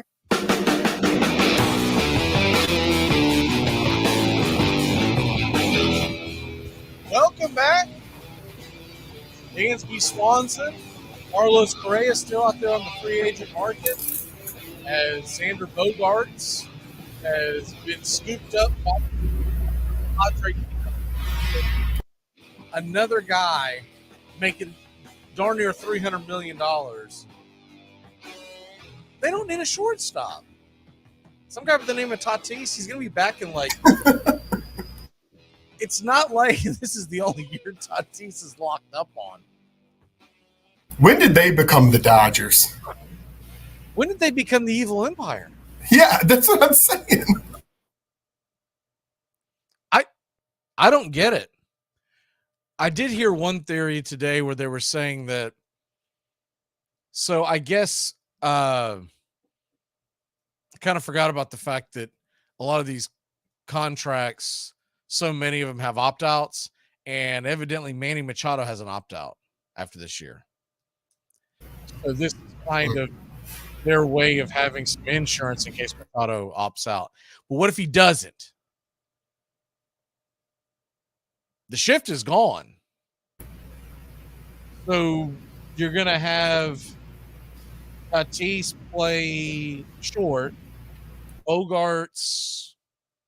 Is he going to be a first baseman? I feel like that's a waste for a guy that can play that position. Yeah, and they tried to ask their coach last week. I was watching MLB Network, and they were asking about where is he going to play, and they didn't even have Bogaerts yet, and they said, we'll talk about that, when we get closer to spring training. So it wasn't even conclusive before they made this huge signing about what they're going to do. I mean, look, I'm sure he's saying, dude, $280 million. I'll play. I'll ride the pine if you want. I'll DH. I don't care, man. But I'm just saying, from a logistics standpoint, let's say he does not opt out. Okay, you're gonna have your infield, because Bogaerts is going to have to play somewhere, unless you're going to put, I know at one point Tatis played outfield, but that seems like a waste to put. But anyways, Tatis is so good defensively. But you're going to have three guys in your infield making, on average, over $300 million over the. So on average, they're all going to be making. You're basically going to have $100 million infield, and that's if you get a deal on your second baseman. Because your second baseman is going to, he needs to make around $5 to $10 million to keep you around the 300 range. And I'm not even referring to the, whoever you line up at catcher. They are absolutely trying to scoop and score. And look, they're the only game in town now in San Diego. The Chargers are gone. So maybe they feel like that they can really energize that fan base. And I get that. Good for them. Wow. I mean, they just are a lot. Yeah, they are just, and so now back at the ranch, you got the Red Sox, the Braves, and the Twins are the three obvious teams that need a shortstop. The Cubs could use a shortstop. Yes. So when the music stops, someone's going to be left out, and I do think the Braves, and I hate to say it but I'm getting that same feeling I got down the stretch with Freddie. I would say Correa is probably going to sign before Dansby, but you never know. Now that you see what the market is for Xander, Dansby was supposed to be a ring below Xander, so maybe he gets his deal done. I feel the same way as a Cubs fan. I just feel like we're going to be, left out of the fun here at the end. I hope not. I know we got a couple of players, but we really need another guy. We could use that ace. Now, if someone goes out and gives Dansby the 280 range or anywhere close to that, then I will gladly say good riddance, because his bat's not going to age well. There's got to be a limit to everything. He's a very good player, but I think when he gets around 35-ish, you're going to be paying high money for a guy that'll be swatting about 15 to 20 home runs. And at that point, playing a limited role in the infield, he's an elite defender now, but I'd say there's about a 4 or 5 year window on that. After that, Maybe you slide him to second. Mm-hmm. Padres will get him. Yeah. Yeah. We got our second baseman now. Let's go. They're deep at the middle infield. Tatis is going to come back, and they're like, "What's going on here? We're just going to platoon." Yeah. I don't know where they and so they do all that, but are they concerned with getting any pitching? Because that's going to get you to the next level. Yep. All right, let's get into the Thursday night lines and the prop bets and all that. Let's do it. First of all, what is your lock of the week before I forget to get that from you? Oh, man, I'm down to 2, so if one of them was taken and I missed it, my apologies. But nobody's taken. Oh, wow, okay. You're usually the first lock that goes.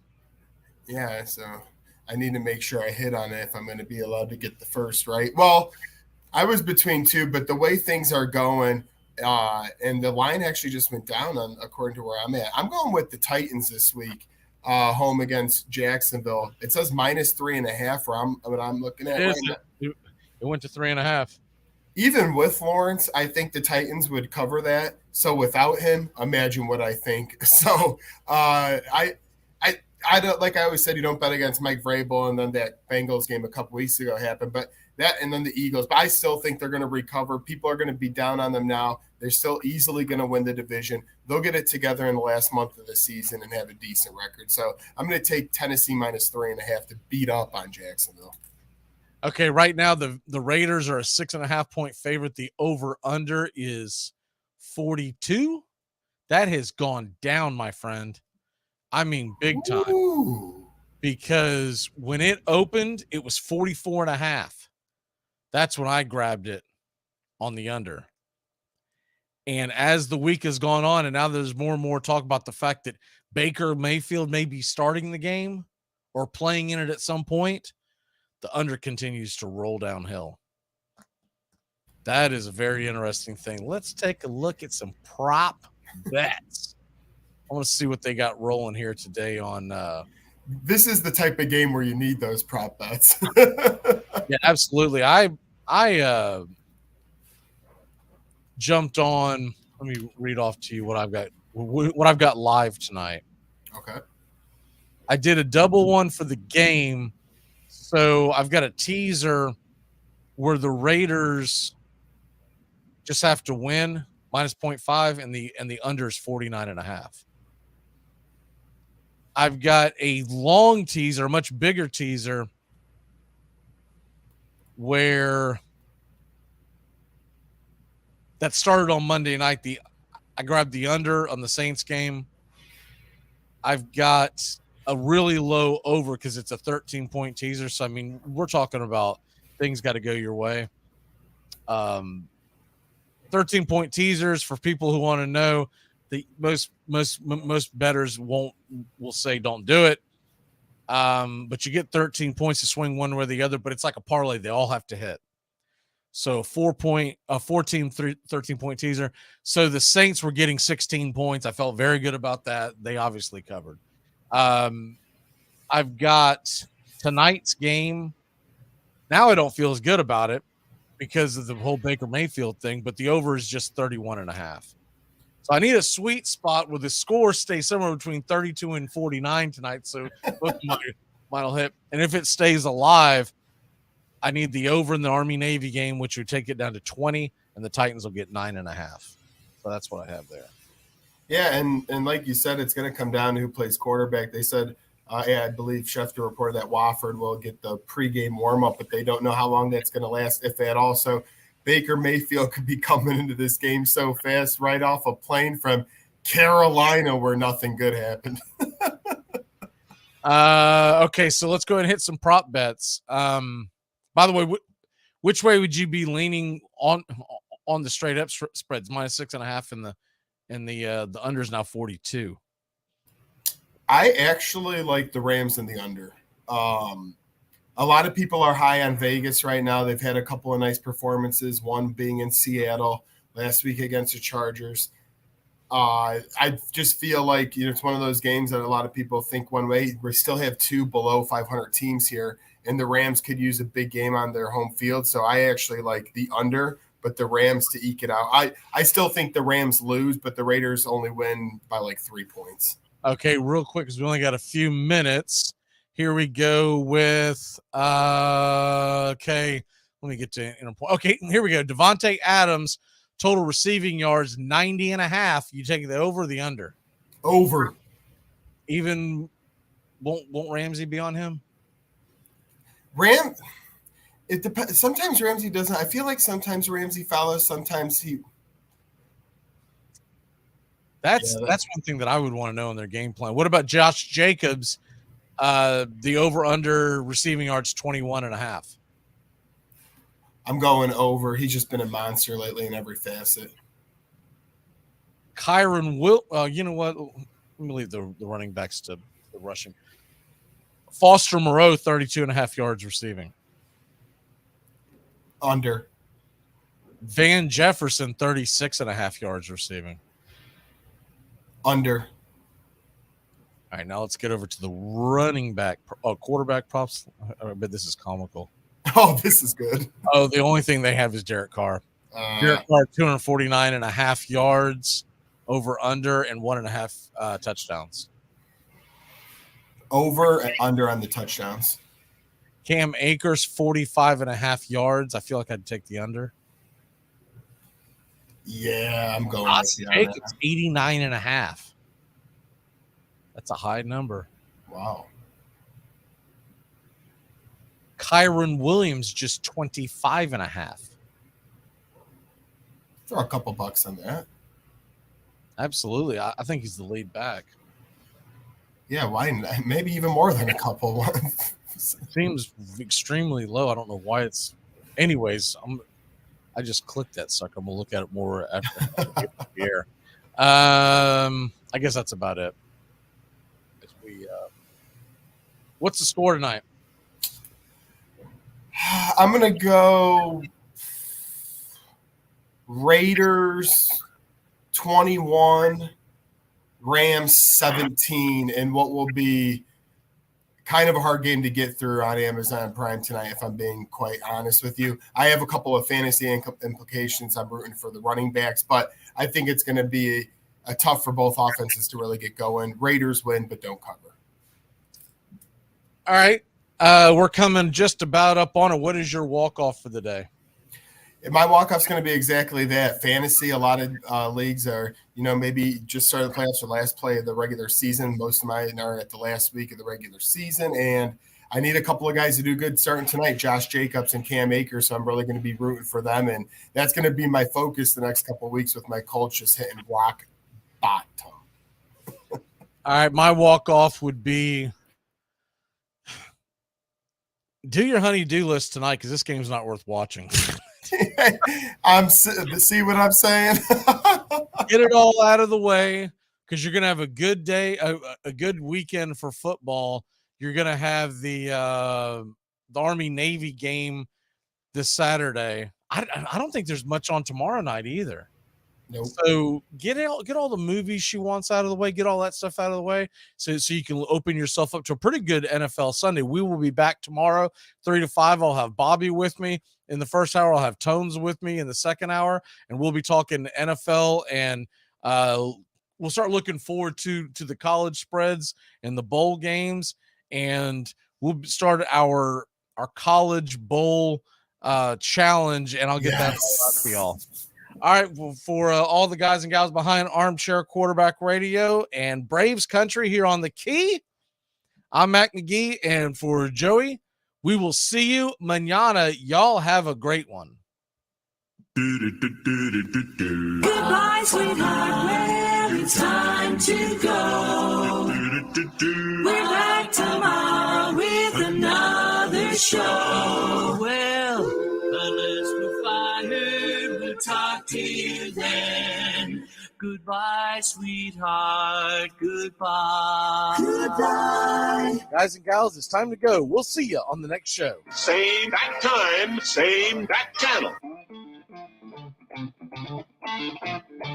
Thanks for listening to Braves Country with Mac McGee and the Armchair Quarterbacks on 99.1 FM WQEE, The Key in Noonan, Georgia, and simulcasting on youtube.com/@Braves Country.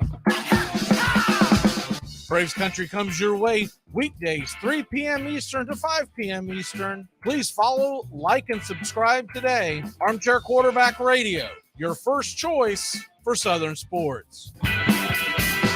Something of the 5th of September. Something of the 5th of September. She said a lot that I can't remember. Something of the 5th.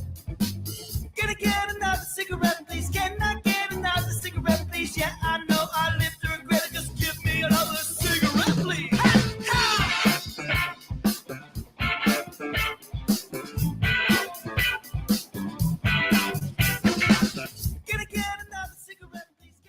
You're listening to WQEE 99.1 FM, The Key in Noonan, Georgia. Are you looking for a reliable dental practice that not only cares about your teeth, but is friendly to work with? How about one that offers great deals and new patient promotions? Well, your search is over. Most Valuable Smiles in downtown Eatonton, Georgia is committed to giving you the biggest and brightest smile. Right now, get a $99 new patient special, including x-rays and exam. Maybe you're looking for veneers. Most Valuable Smiles veneer special includes one free veneer with every 5 purchased. Or get that bright white smile you've always wanted by taking advantage of an exclusive $100 off Zoom whitening treatment when you book today. And don't forget that 2022 is almost over. That means most insurance policies will reset by the new year, and to avoid losing that extra money, you need to use it or lose it. Book an appointment today with Most Valuable Smiles in downtown Eatonton to lock in these exclusive deals. Call 706-623-0318 or visit mostvaluablesmiles.com. Braves Country with Mac McGee and the Armchair Quarterbacks. Weekdays, 3 p.m. to 5 p.m. Eastern, 99.1 FM The Key, your first choice for Southern sports talk.